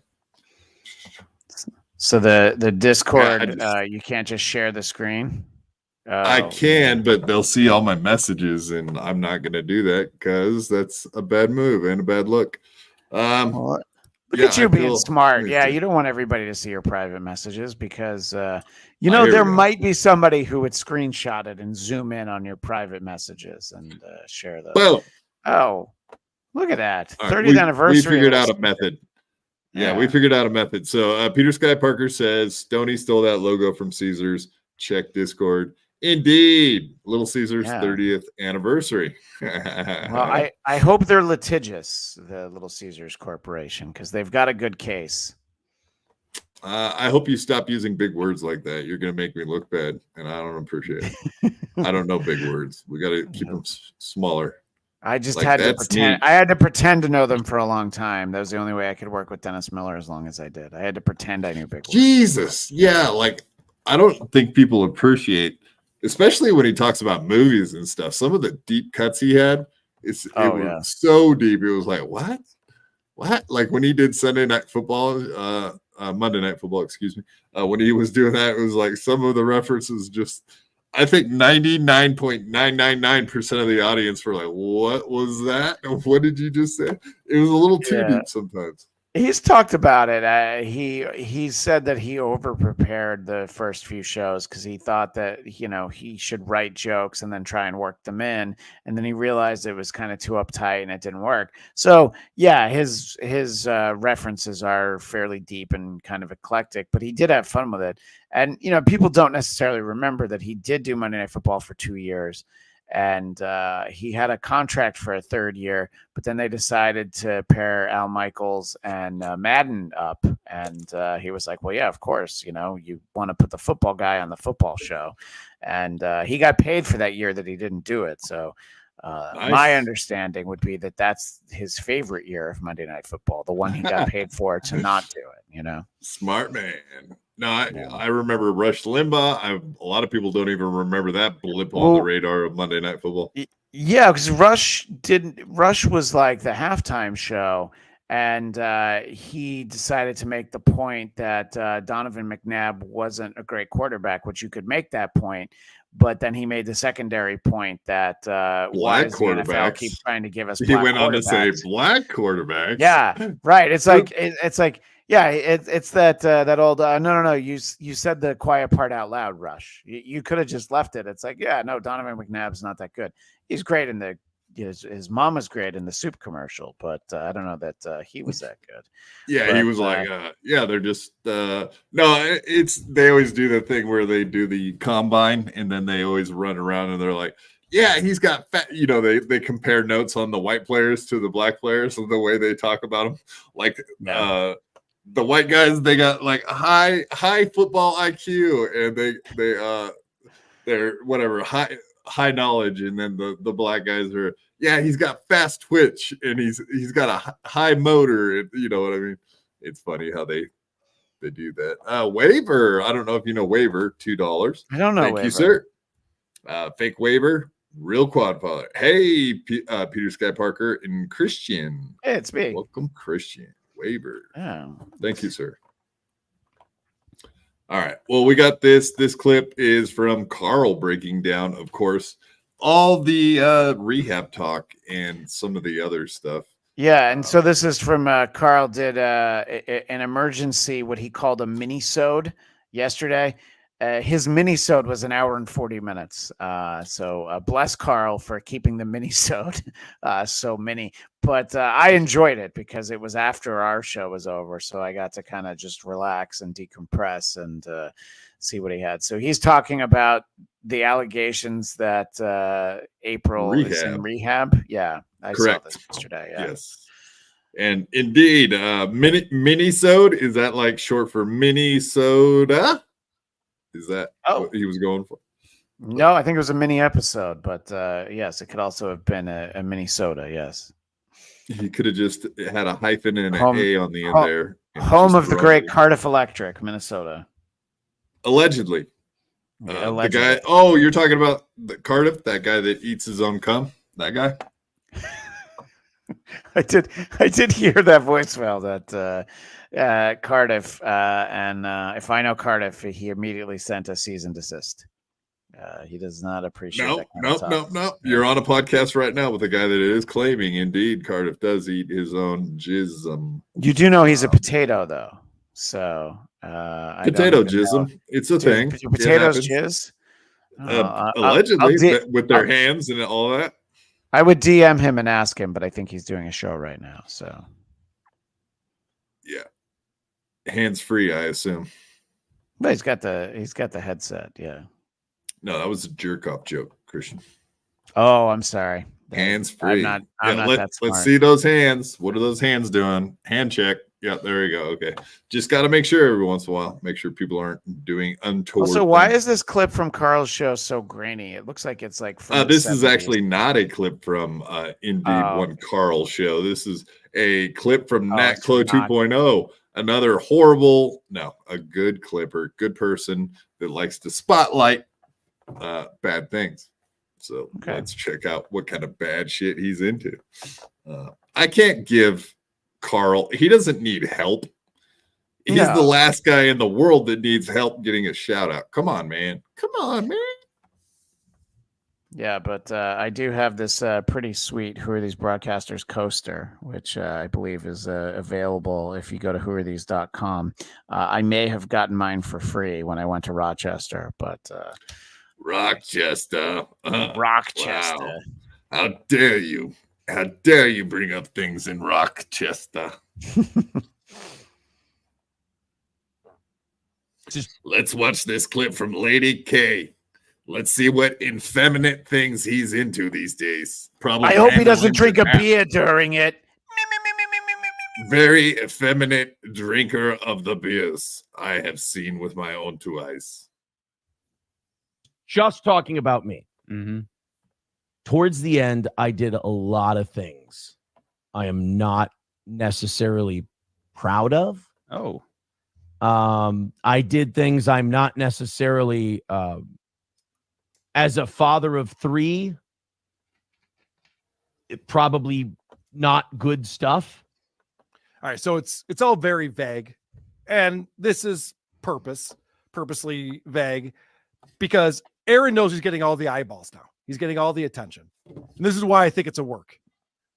And again, I'm not friends with Aaron. I've never hung out with the guy. We've traded text messages. He was on my show. I was on his show. We're not friends. I'm friends with Gino Bisconti. I'm not friends with Aaron. I've hung out with Gino.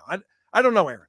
People are also saying Carl from Who Are These Podcasts had an emergency show. That's the gayest, nerdiest thing ever, by the way. No, it's an emergency. An emergency broadcast. There's a man bleeding out on the floor. I hope that this is a work, that he's doing this to get over on people, and April shows up next week and they have a big laugh at everyone's expense. Because if it's not, Aaron is so far fucking gone. He has such a crazy personality disorder. If this is not a work, I don't know what to tell him. Irresponsible things that a 37-year-old man with 3 children shouldn't do. All right, so what is he hinting at here? He's hinting at... Let's hear Carl's thoughts. I would say drug use, and I'll tell you why, because we're going to get into more of that in a moment where he talks about what he was doing that was irresponsible, but he's not saying it. He's not coming out and saying it, and there's a lot of speculation on a lot of different things. He had an emergency broadcast, and he... Yeah, so starting off, you already said that you do kind of feel like it's a work. No, I think it's possible. I'm not. So as you're not going to put convinced. yourself on record one way or the other. Well, if you're going to have me pick one way or the other, I'll say it's probably more likely a work because this guy is. I mean, he's literally out there, virtually, shaking the can, trying to get people to throw their change into it. So I think he could. If it is a work, and he's smart enough to know that this is going to help. Especially on the heels of the Johnny Crutches clip, that it's like, wow, I got a lot of mileage out of that, but it didn't turn into me making my goal. If you're going to have me come down one way or the other, I think it's probably more likely a work than not.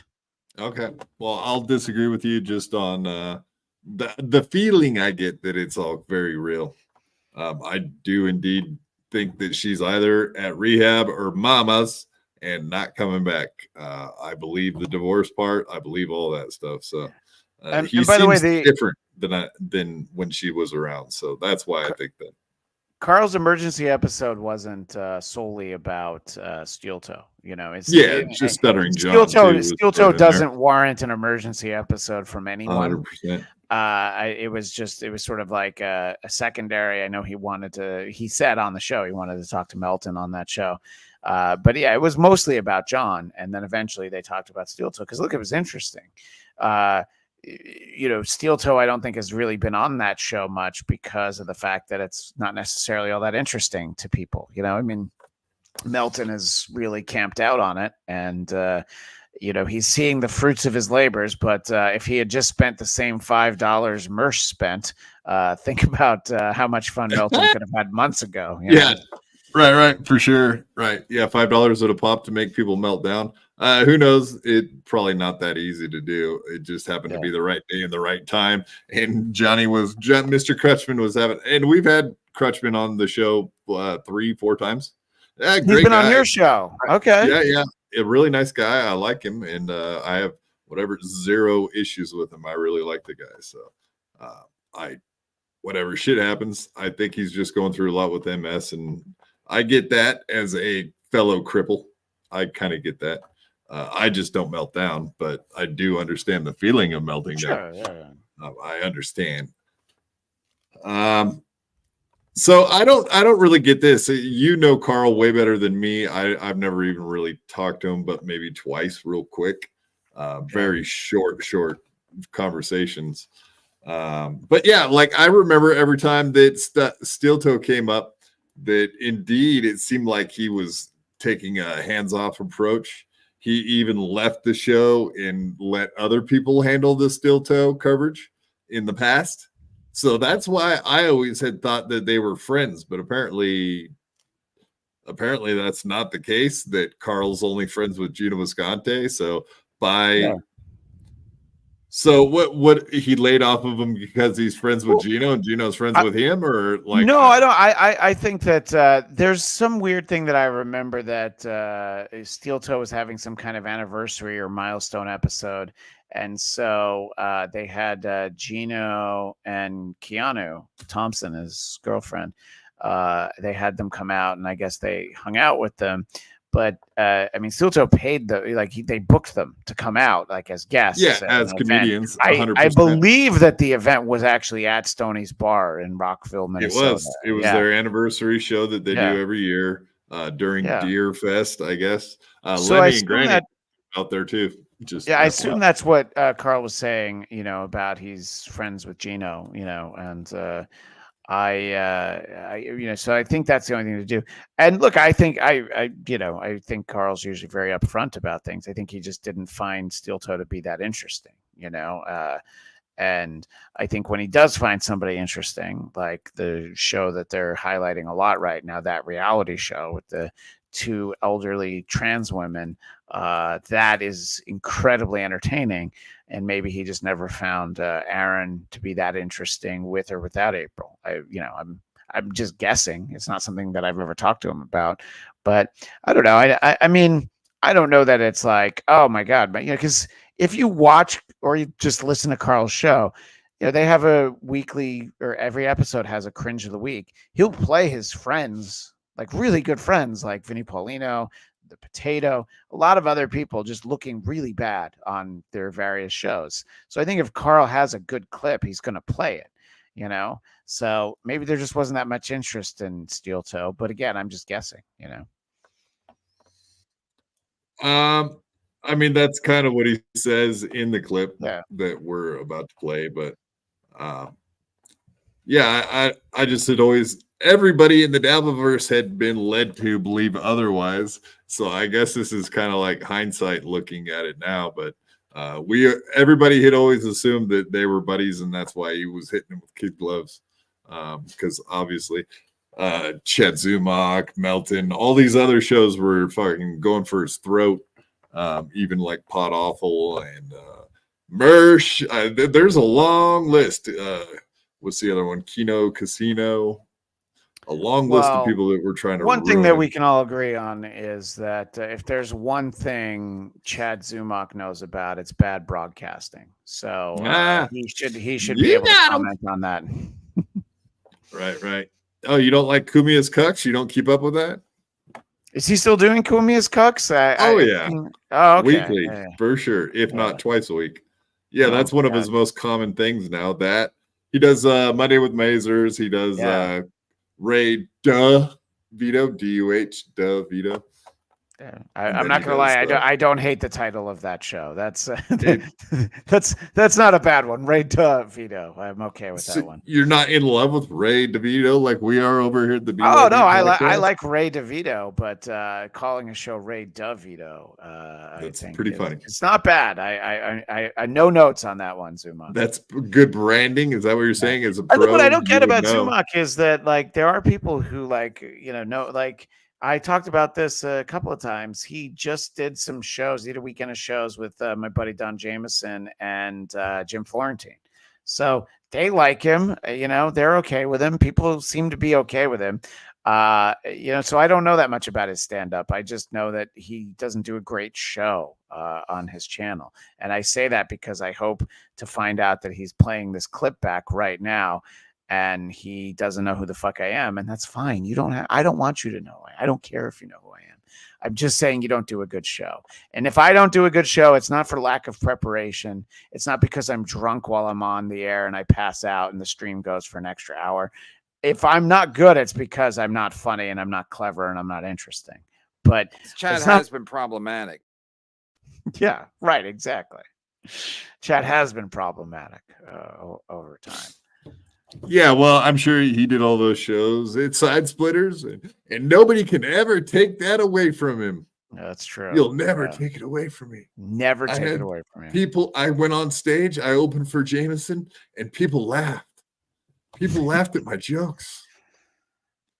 For the first time in years, they laughed. Yeah, I always love that. I mean, yeah, it's and people laugh at Sinbad when he comes out on stage. So it's it just depends on the room you're in. Fair enough. All right, let's finish this up, or we'll never get through He it. fucking lied. He said that I insinuated something I did not insinuate. I'm not even going to breathe life into it. We're not going to say what it is. He insinuated I said something about somebody that I did not say. What'd you say? And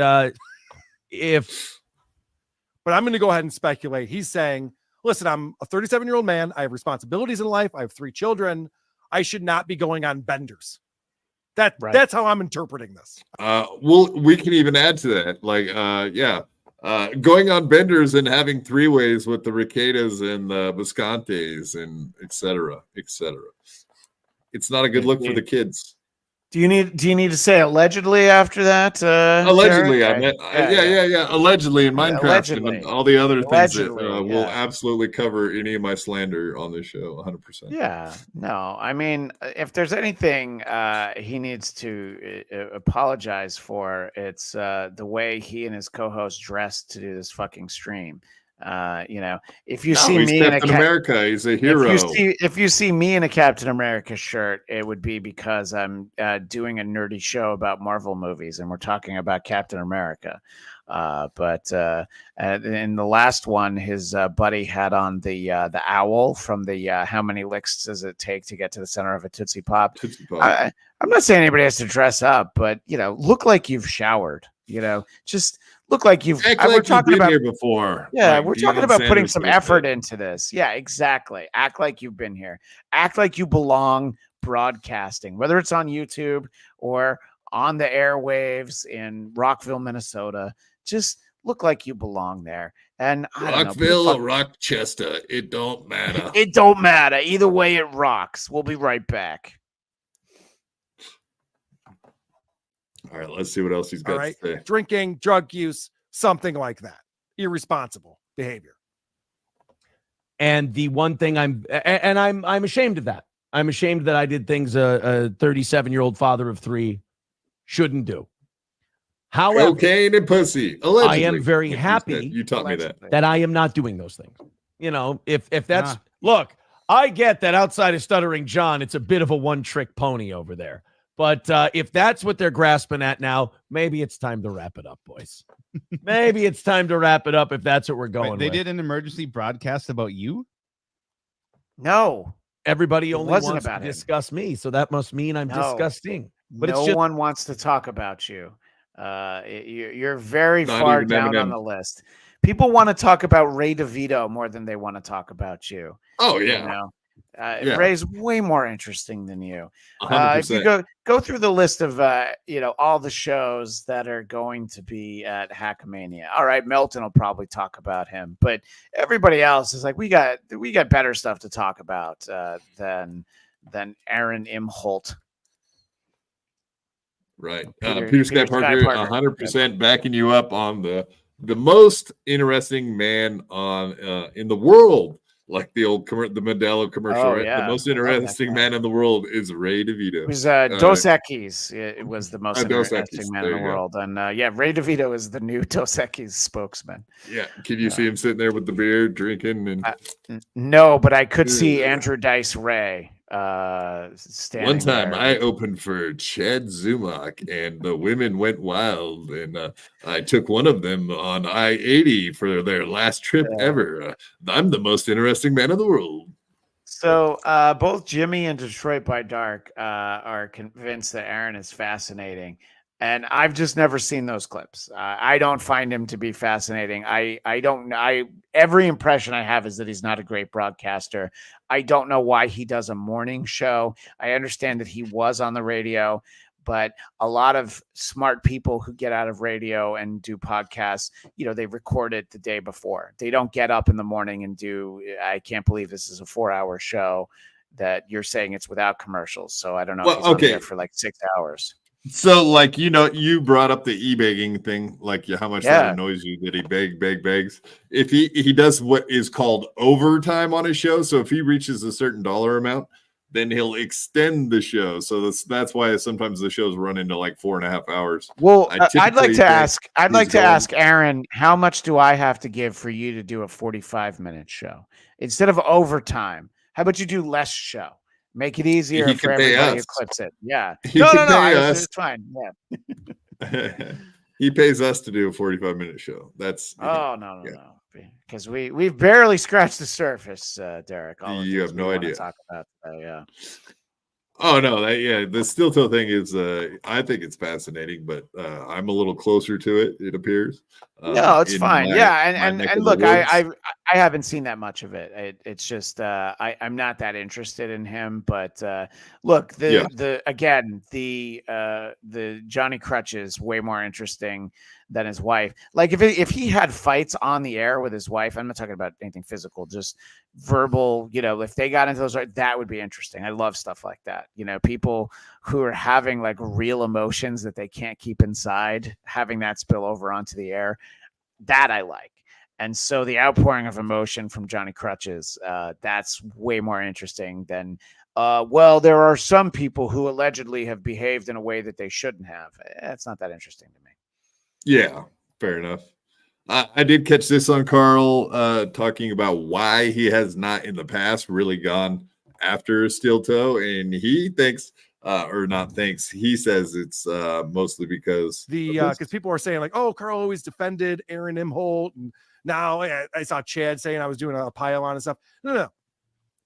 The reason why we didn't get Aaron and steel toe into any type of rotation on the show is because of the toxicity with the steel toe haters. I saw the steel toe boring show compared to Dabblers Anonymous. I mean, it's similar to Shuli's Anonymous. Like, it's not fun. People aren't creating it and having fun with it. They just really dislike and hate. It's not a roast. So I didn't find that to be a good avenue for us to get all these people on board who are just toxic and just want to hate someone that they've never met before. Meanwhile, then obviously that's just going through all the horrible things said on Reddit about John or other Dabblers people, Anonymous. Well, look, people in the chat are saying Aaron did fight with April on air and Carl still refused to cover it. If somebody had put that in the Discord of who are these broadcasters, I absolutely would have played it.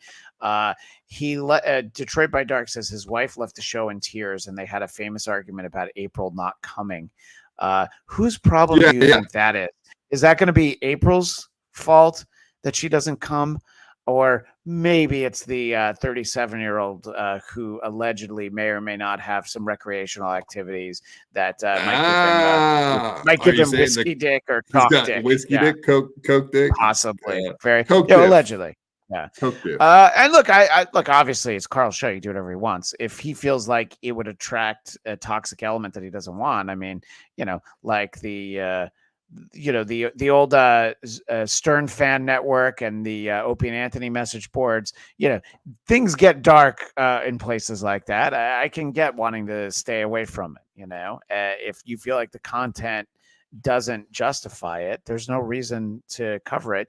But again, other people did cover it, so I don't know. I mean, it's so it was just a topic that was out there, but you guys didn't go through. So is what it is, Yeah. right? Or you Yeah, guys, I'm lumping you in and with Ji- Carl. Ji- at this Jimmy's point. saying that that I'm in like season 2, and then they're in season 6. So that could be, but it's like it's a show that I don't want to catch up to season 6. I'm happy to see some clips. I want to know more about Johnny Crutches than I do about either April or Aaron. I'm way more interested in All Johnny right. Crutches. Well, maybe I'll have to invite Crutchman back on the show and have you with him, and you can grill him for all he's worth. That'd be Well, I'm going to interesting. make sure, and I'll Venmo Mersh like $20 so that Mersh can send 4 chats during that. Oh, you're a mean man, Christian Bladt. You're a mean guy. I see what you're doing there. It's happened. Yeah, I may or may not have heard that before. And then this is just the last clip I have from Carl or anything. I know you can't disparage your boss, but yeah, no, this is last little comment from Carl talking about the Dabbleverse not being toxic after pretty much smashing the Steel Toe Boring Show and all that shit. How toxic that all is. But there's something about the Dabbleverse specifically where things have not gotten toxic. Everyone is still in it for fun and having fun, and people aren't trying to like ruin John's life or something. We're just pointing and laughing because it's fun. Dollar cost back. Do you see where I could possibly argue that point a little bit? Yeah, I mean, look, I think in the generality of the Dabbleverse is not toxic. No, I don't think that's true. I think that for the most part, it is a lot of fun. People can, create images and some of the videos. Some of that is fun, and maybe that's lacking from the Steel Toe subreddit. But yes, there are examples, and not just Carl. Like even Shuli would tell you, like, don't go. Any of us know where John lives. We may or may not have, seen the Redfin listing to see what his apartment looks like, but don't go there. And I mean, even what Vince does, and he sends all that food to him. I'm like, all right, it's kind of funny, like sending the food and all that. It's like, all right, I mean, you're wasting people's time and resources. I guess it's funny. What I did like was when John was doing the show from his mom's house, and someone knew the number. Well, no, even before the pizzas, they just kept calling the phone. Yeah. And it's just the ringing. I'm like, that's funny. During his while he was trying to podcast. Don't call his mom in the middle of the night. She's an old woman. But when you're trying to do a show, somebody keeps calling you. That's funny to me. But yeah, I think that there are obviously lines that you've heard about people. But the pictures of your buddy John at the event that Dave Serra took, it's like, well, it was a public event. I mean, I guess it was a private event, but it was on a stage. And, there's videos that not everyone is sharing. So, look, you can make the case either way. I can see wanting to stay away from the Steel Toe people, because it's like once you get, it's like don't ask anybody to do any favors for you when you're in jail, because you're going to pay for it in too many ways. So it's like, hey, why don't you look at Steel Toe? It's like, no, I'm good, but even Stuttering John agreed, like some of the stuff around Christmas time was funny. I asked him about all that shit, and he was like, even okay, a couple of the pizzas, a couple of those things were actually funny. So I asked him about that, and he did relent a little. And I mean, Vince sending him beer that he doesn't like and tampons is actually kind of funny, but it's well, if you were smart, you would just you would soak the tampons in beer, and then I guess he could use them as a suppository. Yeah, exactly. There you go, suppository beer. Suppository, the best kind of beer. Exactly. But it's but it's like people run their shows the way they want to. Melton can spend as much time as he wants in Steel Toe. Carl can spend as much time as he wants on Steel Toe, whether it's 0 or whether it's 90%. It's whatever they feel like makes a good show. Obviously, they both have very supportive fan bases, and people will be able to come out and see them at Hackamania in Las Vegas. Go to hackamania.com, promo code WATP to save 20%. WATP. That's right. Exactly. I definitely right. Okay. I was just getting a message. I apologize about that. Definitely, I did want to get off of all of the Dabbleverse topics and just have a BS talk with you. Considering you were on one of my favorite shows, like I keep bringing up, for 5 years on the Dennis Miller Show. I started working with a guy in like 2010, 2011. And he was already a devout follower. I always loved Dennis Miller. I had no idea that he had a radio program like that. So it was very good to see that. And I became a huge fan of it. And I was very bummed out the day that it ended. I can honestly say that. Yeah, it ended fairly abruptly. There was a sort of it was change weird in management. Yeah, and fun trivia fact that the last show that we didn't know until afterwards that it was the last show. I did the last hour of the show because I would guest host sometimes. And Dennis, I don't know, he had an appointment. I can't remember what it was. So I just did the last hour of the show. So the last live show we ever did was actually me hosting it. And I didn't know that was by in February 2015. Yeah. And then I got a call afterwards, and I was like, when it was our boss, I was thinking like, oh, okay, is this going to be that they don't want me just jumping on to, do an hour of the show when it's not scheduled ahead of time? It was like, no, you did your last show today. And I'm like, oh, okay. And, look, there's contract negotiations with companies and talent. They go a lot of ways. I'm not involved in that stuff. I was just told. And, we did like another month where we ran best ofs. And it was definitely a bummer because doing that show was fun. And we did it from 2007 to 2015. So almost 8 years. It was great. And I loved being a part of it. And especially sort of the later years where it was really, because in the early run of the show, there was a sidekick, David Weiss, who went by Salmon. And then after, I think it was in 2010, he wasn't on the show anymore. So Dennis would just talk to me. And that's when I started to think like, oh, I guess I have something really interesting every now and then, so absolutely. That's what I was going to ask you. Is I started to notice even there closer to the end, like I thought maybe you guys had seen the end coming because it seemed like you got more and more involved with the show there closer to the end. And you were plugging your own, like the Bladt cast. Like you started plugging it and talking about it more and more there closer to the end. So that's why I assumed that you guys probably knew that the end was near. No, he wasn't sure that he wanted to do more, but he had a sense for what he did want to do. And I think the company wasn't as interested in continuing the show. And it was fine for him, but I think he liked doing the show, but it's tough because when you're, at the peak, we were on, I think, 306 stations, and we were essentially on conservative talk radio stations.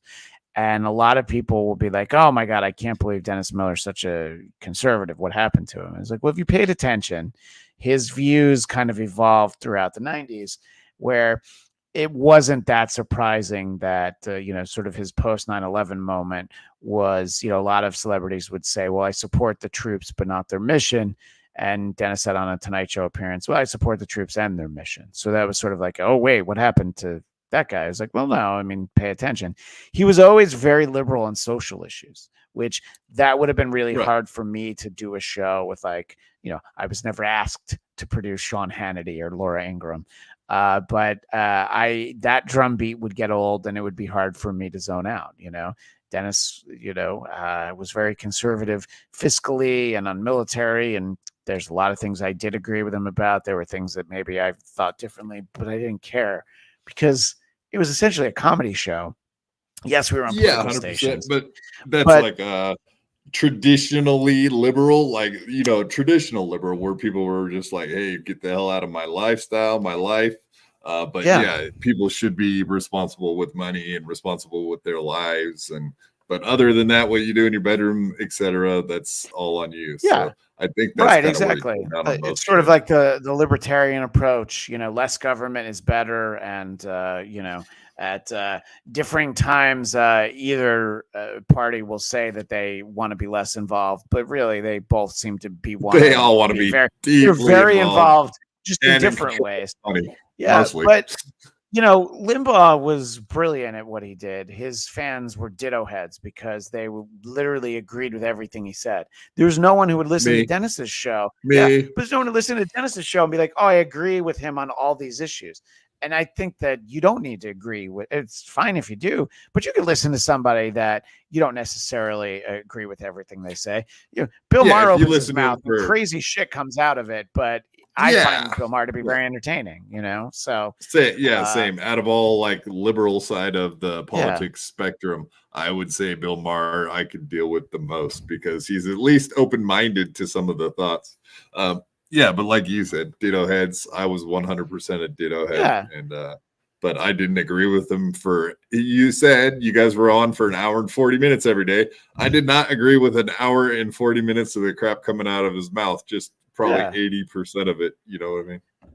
Right, but I mean, we would have fun. There was a long stretch where we'd have Norm Macdonald on every week. We would have a lot of comedians on. We'd have actors on, and we'd do dumb little bits. And we would do these segments that he liked called Dennis X Machina, where it was just phone calls for an hour, and they were about anything, And I think that it was a really fun show to do. And I hadn't worked in radio before that. I had only worked with Dennis on a TV show before. So when the radio show started, I was actually his assistant, and there were this producing team out of New York, and it wasn't a good mesh. And they decided to move on from that producer, and then they were starting to look at other radio producers. And Dennis just called me and he's like, "Well, why don't you do it?" And I'm Okay, like, well, I wanted to stop you there. Yeah, sure, go ahead. Did you know Dennis Miller from back in the 90s during the SNL experience, or No? So he was it on there before you went to. Yeah, You did so- write for SNL, correct? So I submitted jokes to Weekend Update when Colin Quinn was on. So that's the stretch that I did stuff at SNL. I was an But intern how there. how did you get jokes to SNL? I was an intern, and in those days they used to accept submissions via fax, actually. And when Dennis did it, I think you got when Dennis and Norm did, I think you got like $50 a joke. Colin Quinn paid $100 a joke. I got a joke on with Colin Quinn in the year 2000, but so they took a lot of them. And, in the year 2000, that Like sounds the like Conan? an old bit. Yeah. In the year 2000. Yeah. In the year Exactly. 2000. Sorry to cut you off. No, there, it's guy. fine. Yeah, In the year yeah. 2000, that just popped in my head. It reminded me of I that. know. I interned at both Conan and then SNL. So, obviously I was just sort of watching in awe of all the stuff that happened. So, yeah, I got to know Dennis on his CNBC TV show that he did from like 2004 to the middle of 2005 because I'd been a page at NBC. If people watch 30 Rock, Jack McBrayer's character, Kenneth, he was in the suit with the ugly peacock tie. That's a page. That's what I was in like 1999. And, the people who were hiring for Dennis's CNBC show had been pages. So that's how I got to know him, was working on that show. And the writers would write bits for me to be in. And I had the instinct early on. I'm never going to say no to anything, no matter how stupid it is. I was dressed up as a spider. I was dressed up like Babe Ruth once. I wore ladies' lingerie. It was like whatever they wanted me to do. I was like, yeah, I'll do it. That's fine. Don't worry about it. And I think Dennis liked the fact that I was somewhat fearless, but also not a particularly good actor, but that I was still out there trying to sell it. I think he appreciated that. So, so when that show ended, we sort of stayed in touch. And then when he got to do radio in 2007, I was on board from the beginning, but I wasn't producing the show when it started. Yeah, that's amazing, man. It's just very cool that you got to bump elbows, rub elbows with all those folks. Did you get to know anyone closely as a page? Like who were you closely linked to? That was, I mean, was it like a Lorne Michaels or No, like I was in an anybody? elevator. I was in an elevator with Lorne Michaels once, and it's incredibly uncomfortable. Just a way to because you have to. It's boring, but you have to switch elevators, so you have to go from one elevator bank across to another one. So I was in like a long elevator ride, and I'm like, there's so many questions I could ask this guy. What I really want to do is not be in this elevator with Lorne Michaels. So, people were very nice on the show. You could have done the Chris Farley bit, right? With yeah. Hey, remember? Exactly. Remember, I'm Chevy Chase and you're not. That was awesome. Yeah, I'm exactly. sure I could have done that. But so there's people that I got to know who were nice. Like I said, Colin Quinn was very encouraging on me submitting jokes to him.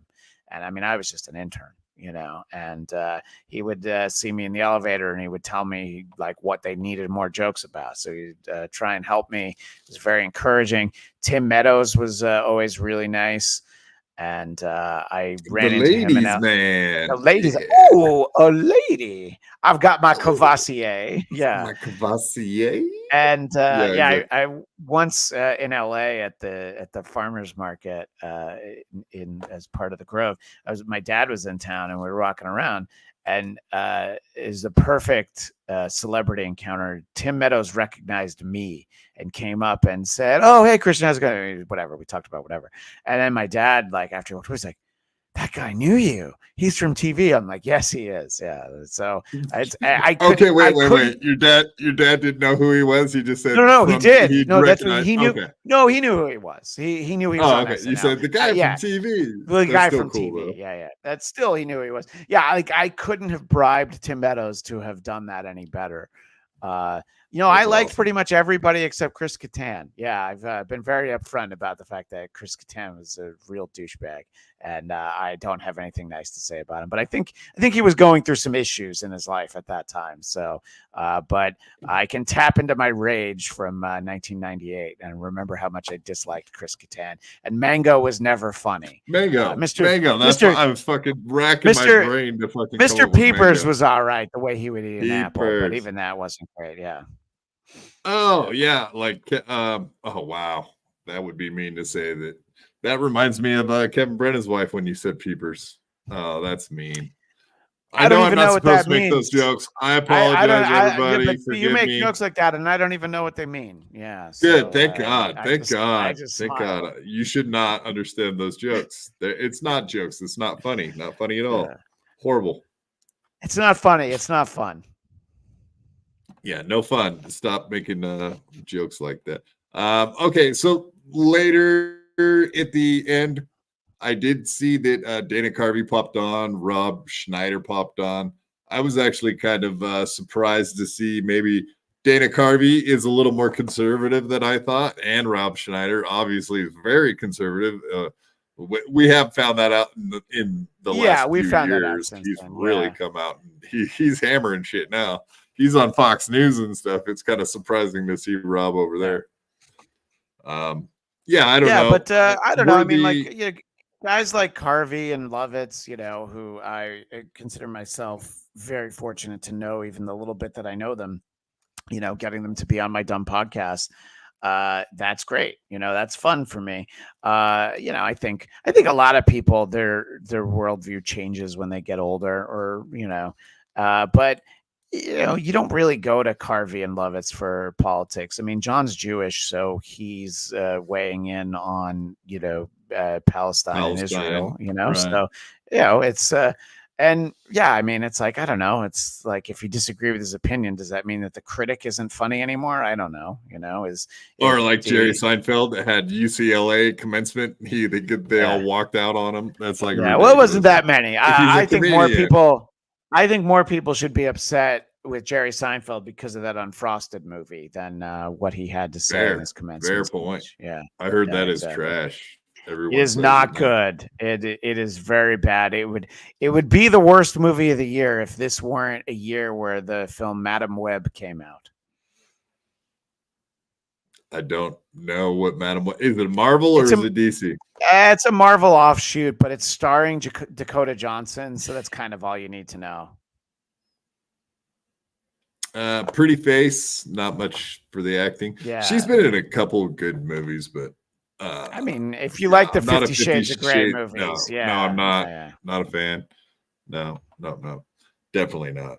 Well, Articulate John asks a question. He says, John Lovitz is Jewish. And John has this joke from his act when he first started doing stand-up. He's like, there's a rumor out there that I am a Jew.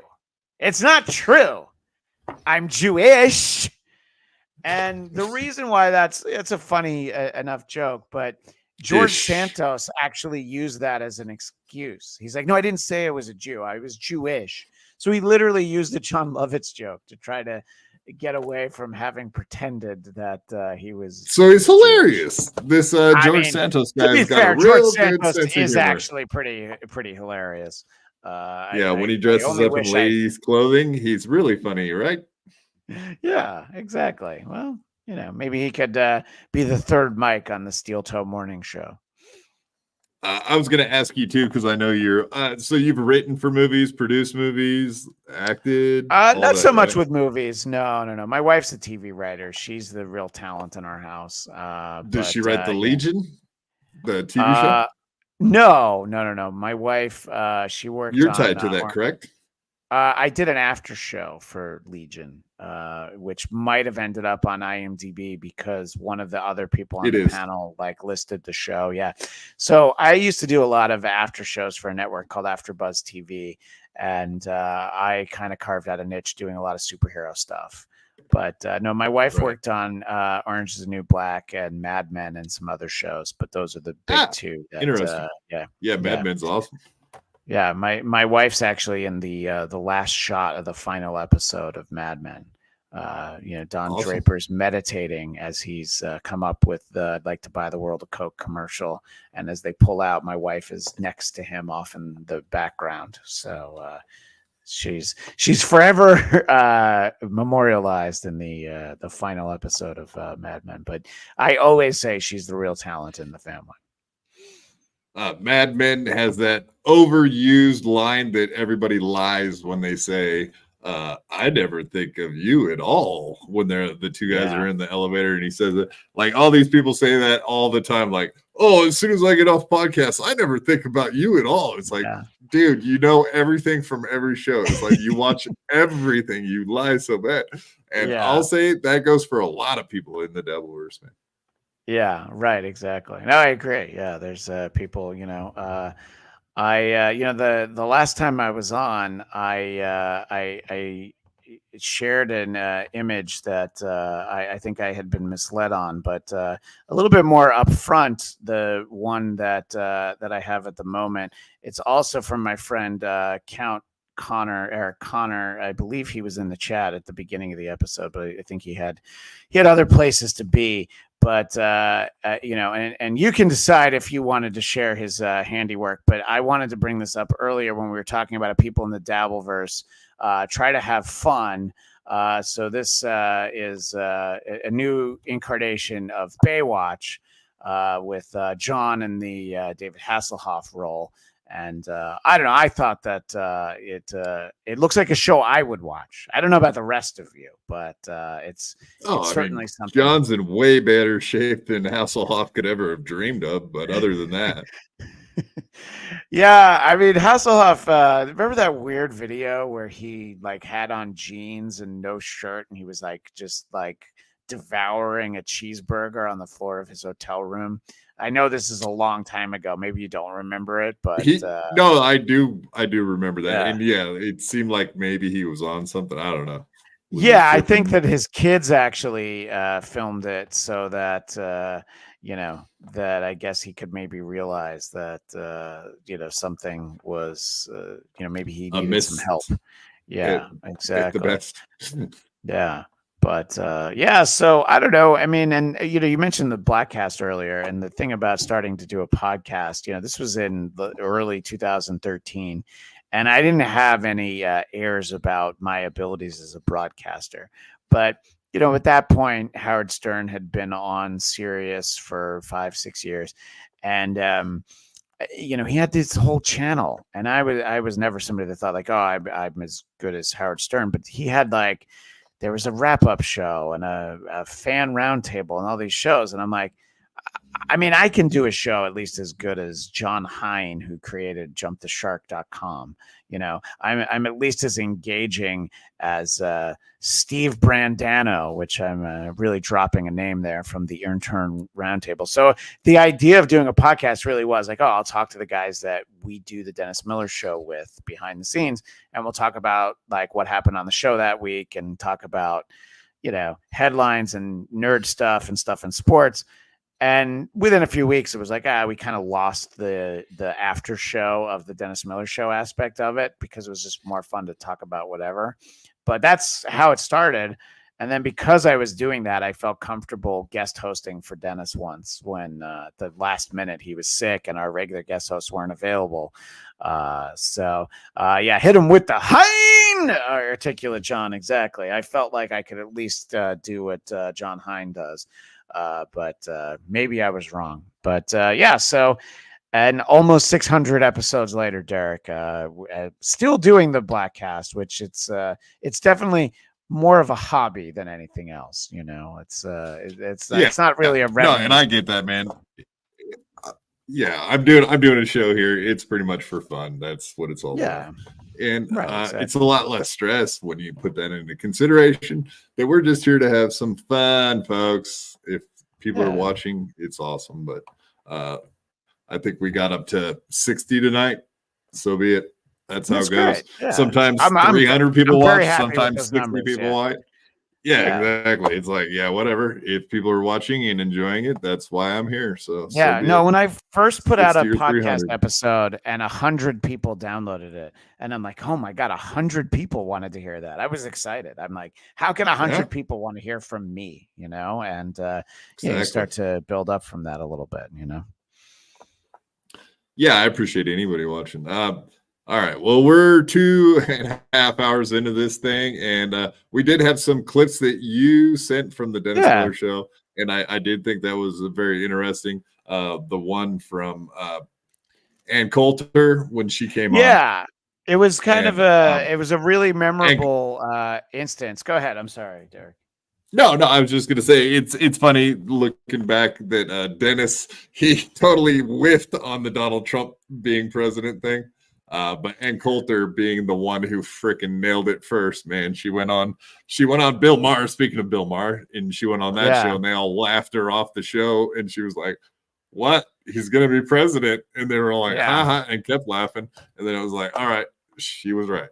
The first person probably dead on right. And it's funny because it's not something that I pulled out as a clip, but this is in January 2008.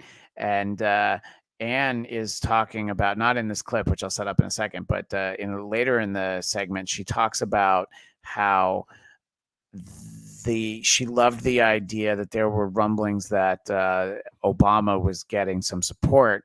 And she's like, I love this idea because I would love to be done with the Clinton family. And but both Norm and Anne conceded, like, yeah, but we both know that Hillary is going to be our next president. And this is in January 2008. So there was a long road ahead of them. But I thought it was funny to hear that in context. But the reason I pulled these clips was because Ann said something in the last week that was getting a lot of attention. And I don't know your thoughts on Ann Coulter. I find her to actually be very funny, and she's very smart and calculated. When she has a book out, and by the way, she has a book out right now. She knows how to get clicks and eyeballs and ears. You know, she knows how to get attention. You know, back in like 2004, she said John Edwards had a bumper sticker that said, "Ask me about my dead son." Well, she got into like a feud with his wife, and I'm like, well, that's only going to help her. So I've met Ann. My friend Andrew Breitbart knew her, and she was a delightful person. The one time I hung out with her in person, she had the biggest bodyguard that you would ever see. Obviously, great to see Flobo Boys, someone who is known for creating new content every day. Flobo Boys. But so anyway, I like Ann, and I asked Norm when Norm Macdonald was guest hosting for Dennis. Who he wanted to have on. And he's like, I'm interested in talking to Ann Coulter. And so the reason why I pulled these clips this week was to just hear Anne doesn't usually sound like this. She's gushing. She has a schoolgirl crush on Norm Macdonald, and I would say it's apparent right away. Yeah. All right. So I'll play this first one. Oops. All right. Here we go. Yeah, so I do keep up with Anne and people around her. Gavin McGinnis, I'm sure you're aware of.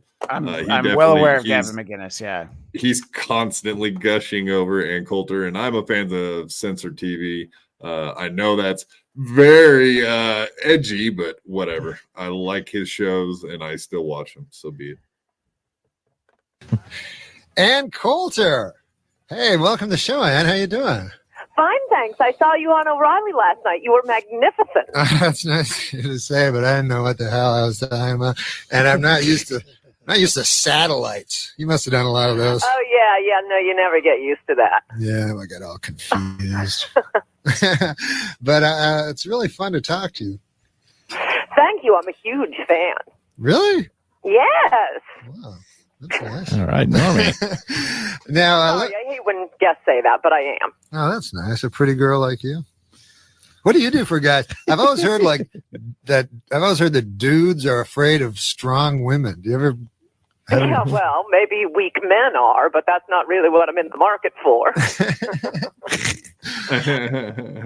So I love that he's just like pretty girl like you. Like right away, Norm shifts into that mode. And look, he never confirmed it, but allegedly this is a guy who slept with Elle Macpherson. So Norm, right? Especially there was always the rumblings that he was doing well.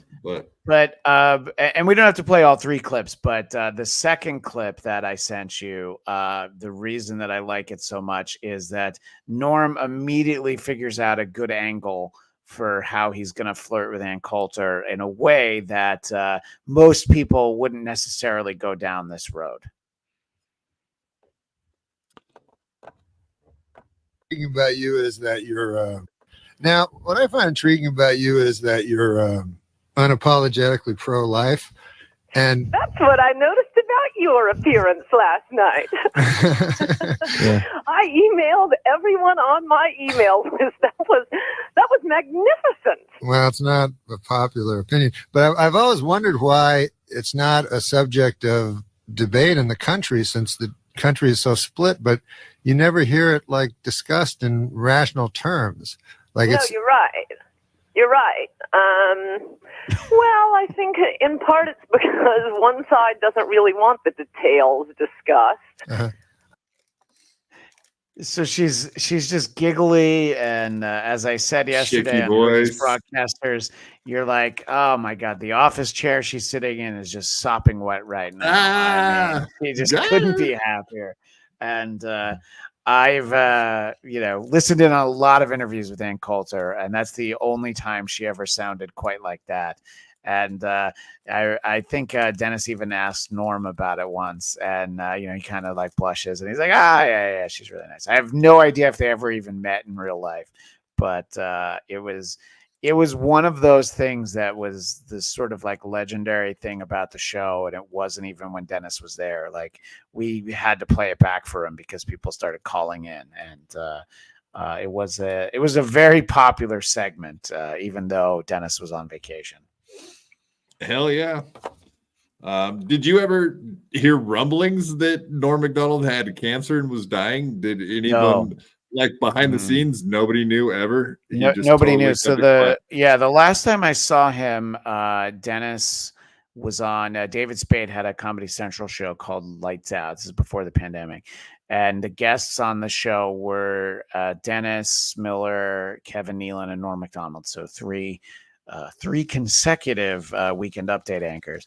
And the show was great. The show was so much fun, but being in the green room with like the four of them talking without microphones on. I just couldn't. I mean, it was so funny. It was so wrong. If that had been recorded, they all probably would have been canceled the next day.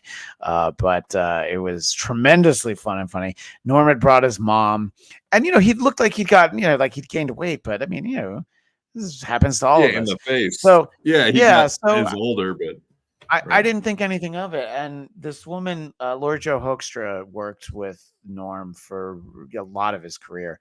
And she was a producer on his sitcoms and everything.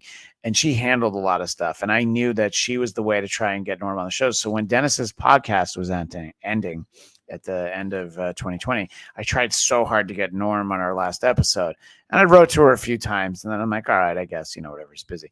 So long after we found out that he died, she wrote back to me a few months later, and she's like, sorry, I'm just getting back to your email. I apologize that we weren't able to get him on. And I'm like, you don't have to apologize. He was sick. He was dying. It's fine. Obviously, you weren't going to say anything at the time. And I felt bad I wasn't too persistent because Lori Jo had always been good to us. And so had Norm. But I so wanted to have Dennis's last podcast be with Norm Macdonald. I think we had Bill Burr on, and maybe it was Saget. I forget the order of it. So we did fine. But I would have loved to have Norm on. And I mean, maybe his manager knew, but I don't know of anybody who knew ahead of time. I'm sure Lori Jo knew, but I don't know of anybody else who knew. Yeah, fair enough. I haven't heard anyone really say that they knew that. So yeah, I'm sure someone maybe. I don't know.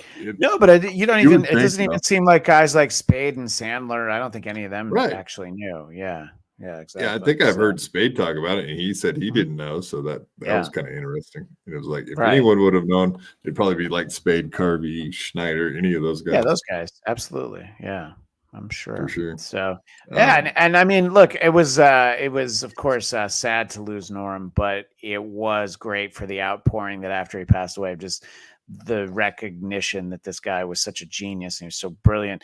The moth joke that he told on Conan that went on way too long, all of that.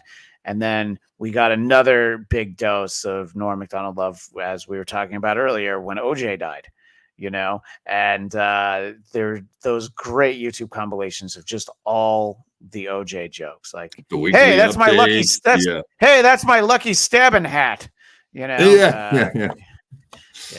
Yeah, his appearances on The View, all of that, those were so good with the Clinton talk. He called out everyone, man. Everybody knows that Bill Clinton's a murderer. Haven't you heard this? Oh my God. Spazzing out. That's the best, man, of all time. You can't say that, Norm. He's like, what? I just thought everybody knew. Yeah, so I love the outpouring for Norm whenever it comes out, and there's whole accounts that's just great Norm clips. And there are great Norm clips from Dennis Miller's radio show. There's a video that's out there. There's very little from that show that was video, but we had cameras on. Dennis was in studio. Norm was a guest. Jason Sudeikis was on SNL at the time. And I'm in the studio with them. And you can find that hour on YouTube. And it's so crazy because I absolutely didn't belong in there, but I was just like the fly on the wall, to mention Carvey and Spade. And I just couldn't believe I was like watching them, and it kind of endeared me to Sudeikis that he said, like, he's like, yeah, well, think about how I feel. What am I doing here? I'm like, all right, dude, you're on the show at least, like it makes sense that you're here. Norm just always dominated the conversation in a way that you were glad he was doing it, and so yeah, that's some very fond memories of doing stuff with Norm, but it was usually just a great time doing the show with Dennis. It was very silly. The podcast was even sillier because we didn't have to take stupid commercial breaks, and there were definitely times that I was aware of who are these podcasts at that point. And I was just like, man, somebody's going to send them this show and it's going to break my heart because I know that Dennis's show isn't for everybody. But when I first was going to talk to Carl, I had to do a quick Google search to make sure. I'm like, they never did our show, did they? And I guess nobody sent it to him. But I guess they could now, but I don't know where the fun would be in that, Yeah, now you're on Who Are These Broadcasts? And, exactly. And you are the professional go-to broadcaster with all the inside knowledge. Look at you. No, Wow. it's an amazing career, and it's amazing that you got to do all that stuff. I'm enamored. Like I said, I am a huge fan, and to have you on my podcast, you're gracing me with your presence, and I do appreciate it.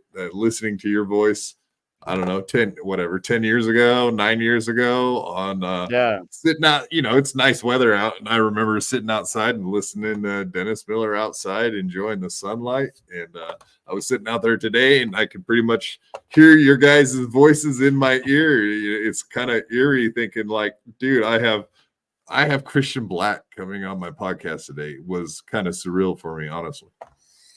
Well, I appreciate that. And I did appreciate you said such nice things the last time that I was on. And I also appreciated that when you listed the order of guests, you put me before Ray DeVito. I really appreciated that. I think that who's Ray DeVito? Obviously, Ray. I remember. Yeah. Okay. So obviously John was the big guest, so Stuttering John should have gone first, but the fact that I wasn't the last one, I'm like, oh, what a nice move there. And no, I appreciate it. Even somebody who listens to the Blackcast is like, oh, I hate it. I'm like, all right, at least they listened, at least they gave it a shot. So the fact that you knew me from Dennis and you'd heard the Blackcast, I was like, oh my God, like I said at the beginning of the show, I was like, I'm happy to do your show, because you've said such nice things about me. Yeah. Well, I kept you here for damn near 3 hours, and then you said that was max. So I got to put my kids to bed. Otherwise, we could try to make our goal. We could try to hit our goal tonight, Derek, and go into overtime. What overtime? Yeah, about 3 hours, and we're $20 short. Yes, they give me the $20. That would be very cool. No, once again, go ahead and shout out anything you got coming up. So any projects you want people to know about. You can find me on Twitter at ChristianDMZ, and please, and some of your people in the chat have been kind enough. I've noticed that they've subscribed to my YouTube channel, Blackcast. BLADTCAST. For some reason, it's Blackcast 3174, but I think if you just type Blackcast BLADTCAST, you'll get that. As I mentioned, tomorrow we'll be doing our episode on the Kingdom of the Planet of the Apes. But then next Wednesday, with your girl Lemmy, we're going to be doing an episode on Caligula, which is not available streaming anywhere. So I had to buy a DVD of it. And now I've got this in my house, and I've got to explain why. I'm like, no, I needed this for work. I needed Caligula, and let's see those hands. Let's see those hands during that episode. You're gonna have to do that a lot. And I've gotten to know Lemmy a little bit. We've been on Hughesy's show together a few times, and they're both Lemmy's fans of each other, aren't they? Tremendous, and Hughesy is a great talent. He'll surprise you with he's a very snarky worldview, and yet he loves Bruce Springsteen and Marvel movies, and of course the Fast and Furious series. So I'm a big fan of Hughesy and Little Lemmy. That's why we call him Euro Trash over here at BYB. Yeah. Oh, and of course, the show that I've plugged only 5 times, Who Are These Broadcasters? We do it Tuesdays at 2 p.m. Eastern, 11 a.m. Pacific on the Who Are These Podcasts YouTube channel. Please type in WATP. It'll pop right up. Yes, it'll show up. And, if I'm going to plug hackamania.com, we can't say it often enough. There's going to be so much going on there. Promo code WATP. We don't have our own promo card. Oh, Ray needs you. Yeah, desperately seeking Derek. Is that what's happening here? Is that what it is? Yeah. No, if Ray needed you, Ray would have clicked on the link if he needed to. Oh, okay. He never checks and sees if I'm still live before he goes live. Jerk. What a guy. Huh? What a guy. Yeah. Well, once again, thank you so much. I can't thank you enough for coming on. Like I said, it has been surreal for me. My gosh. Well, it's fun. And I'll maybe next time I'll bring some clips that are from like at least the last 10 years, not old clips from 2008, but I love those clips of Norman. Yeah, I live in the past for the most part. When I look at stuff, it's always from old days because everything new sucks. In my opinion, most of it. You're not wrong. It's if I were to go into my Spotify, there's almost no artists who started in the 21st century. It's all stuff from. I'm a big 20th century guy, Derek. I'm not so crazy about the 21st century, and you can boomer me all you want, but I'm okay. I'm a boomer. Being a boomer. Yeah, I'm definitely okay with being a boomer. If you had a message to give to Stuttering John right now, what would it be? Asking Ted Williams if the catcher ever farted in his face is one of the, or if he ever farted in the catcher's face. Sorry, I said it wrong. That's that and the Billy Crystal. It's not funny. It's not fun. I think that sometimes John seems to have some good-natured understanding of the ribbing. He does get very angry, and sometimes it's fun to watch, but usually it's not. But I think that the golden era of the Stern Show, with him asking questions, they tried to recreate that with like Benji asking questions at press conferences after John was gone. It wasn't really the same. And you can say what you want about Jackie and Fred writing the questions for him. If Jackie and Fred wrote questions for Benji and they still weren't funny, then, I think the delivery was an important part. So I think that a lot of us were big Stuttering John fans when he was a part of the Stern Show. And, some people kind of lost track of him. He's insistent on the Jay Leno Tonight Show, having been the be-all and end-all of comedy, when most of us know that Letterman was a much better show and Conan did a much better show. The Leno Tonight Show wasn't for me, is what I'm trying to say. But anybody would have been out of their minds for not taking the opportunity that John was given to leave the Stern Show and become the announcer for the Tonight Show. So I have fond memories of John. Sometimes I don't understand what's going on with him now, but I like that you have a front row seat, and the way that Cardiff Electric used to, you're not afraid to occasionally ask a question that maybe he doesn't want to be asked. I think when you just sit there and you yes and, I don't mean you personally, if someone sits there and yes ands everything that's not entertaining, when you laugh at the super chats, that's probably my favorite part of watching him right now. Is and I know it's a long answer to your question, but I don't actually have got it all in there. You got it all in there. Exactly. All right. Yeah.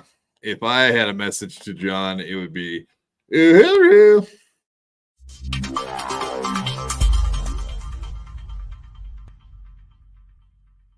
I had to fight my whole life. I could beat you up even if you had 1,000 knives. Even if you had infinity knives, I would punch you up into the air like a kite. I bet you sleep with the night light, cause you're scared of the dark, cause you stink like a fart. Well, I like your fart on fire with my rounds. You think I won't? I do it all the time. I bet I got more money than Jay-Z. Compared to me, Jay-Z is lazy. Plus Beyonce thinks that I'm cute. It's okay, Beyonce, I think you're cute too. I made out with so many girls.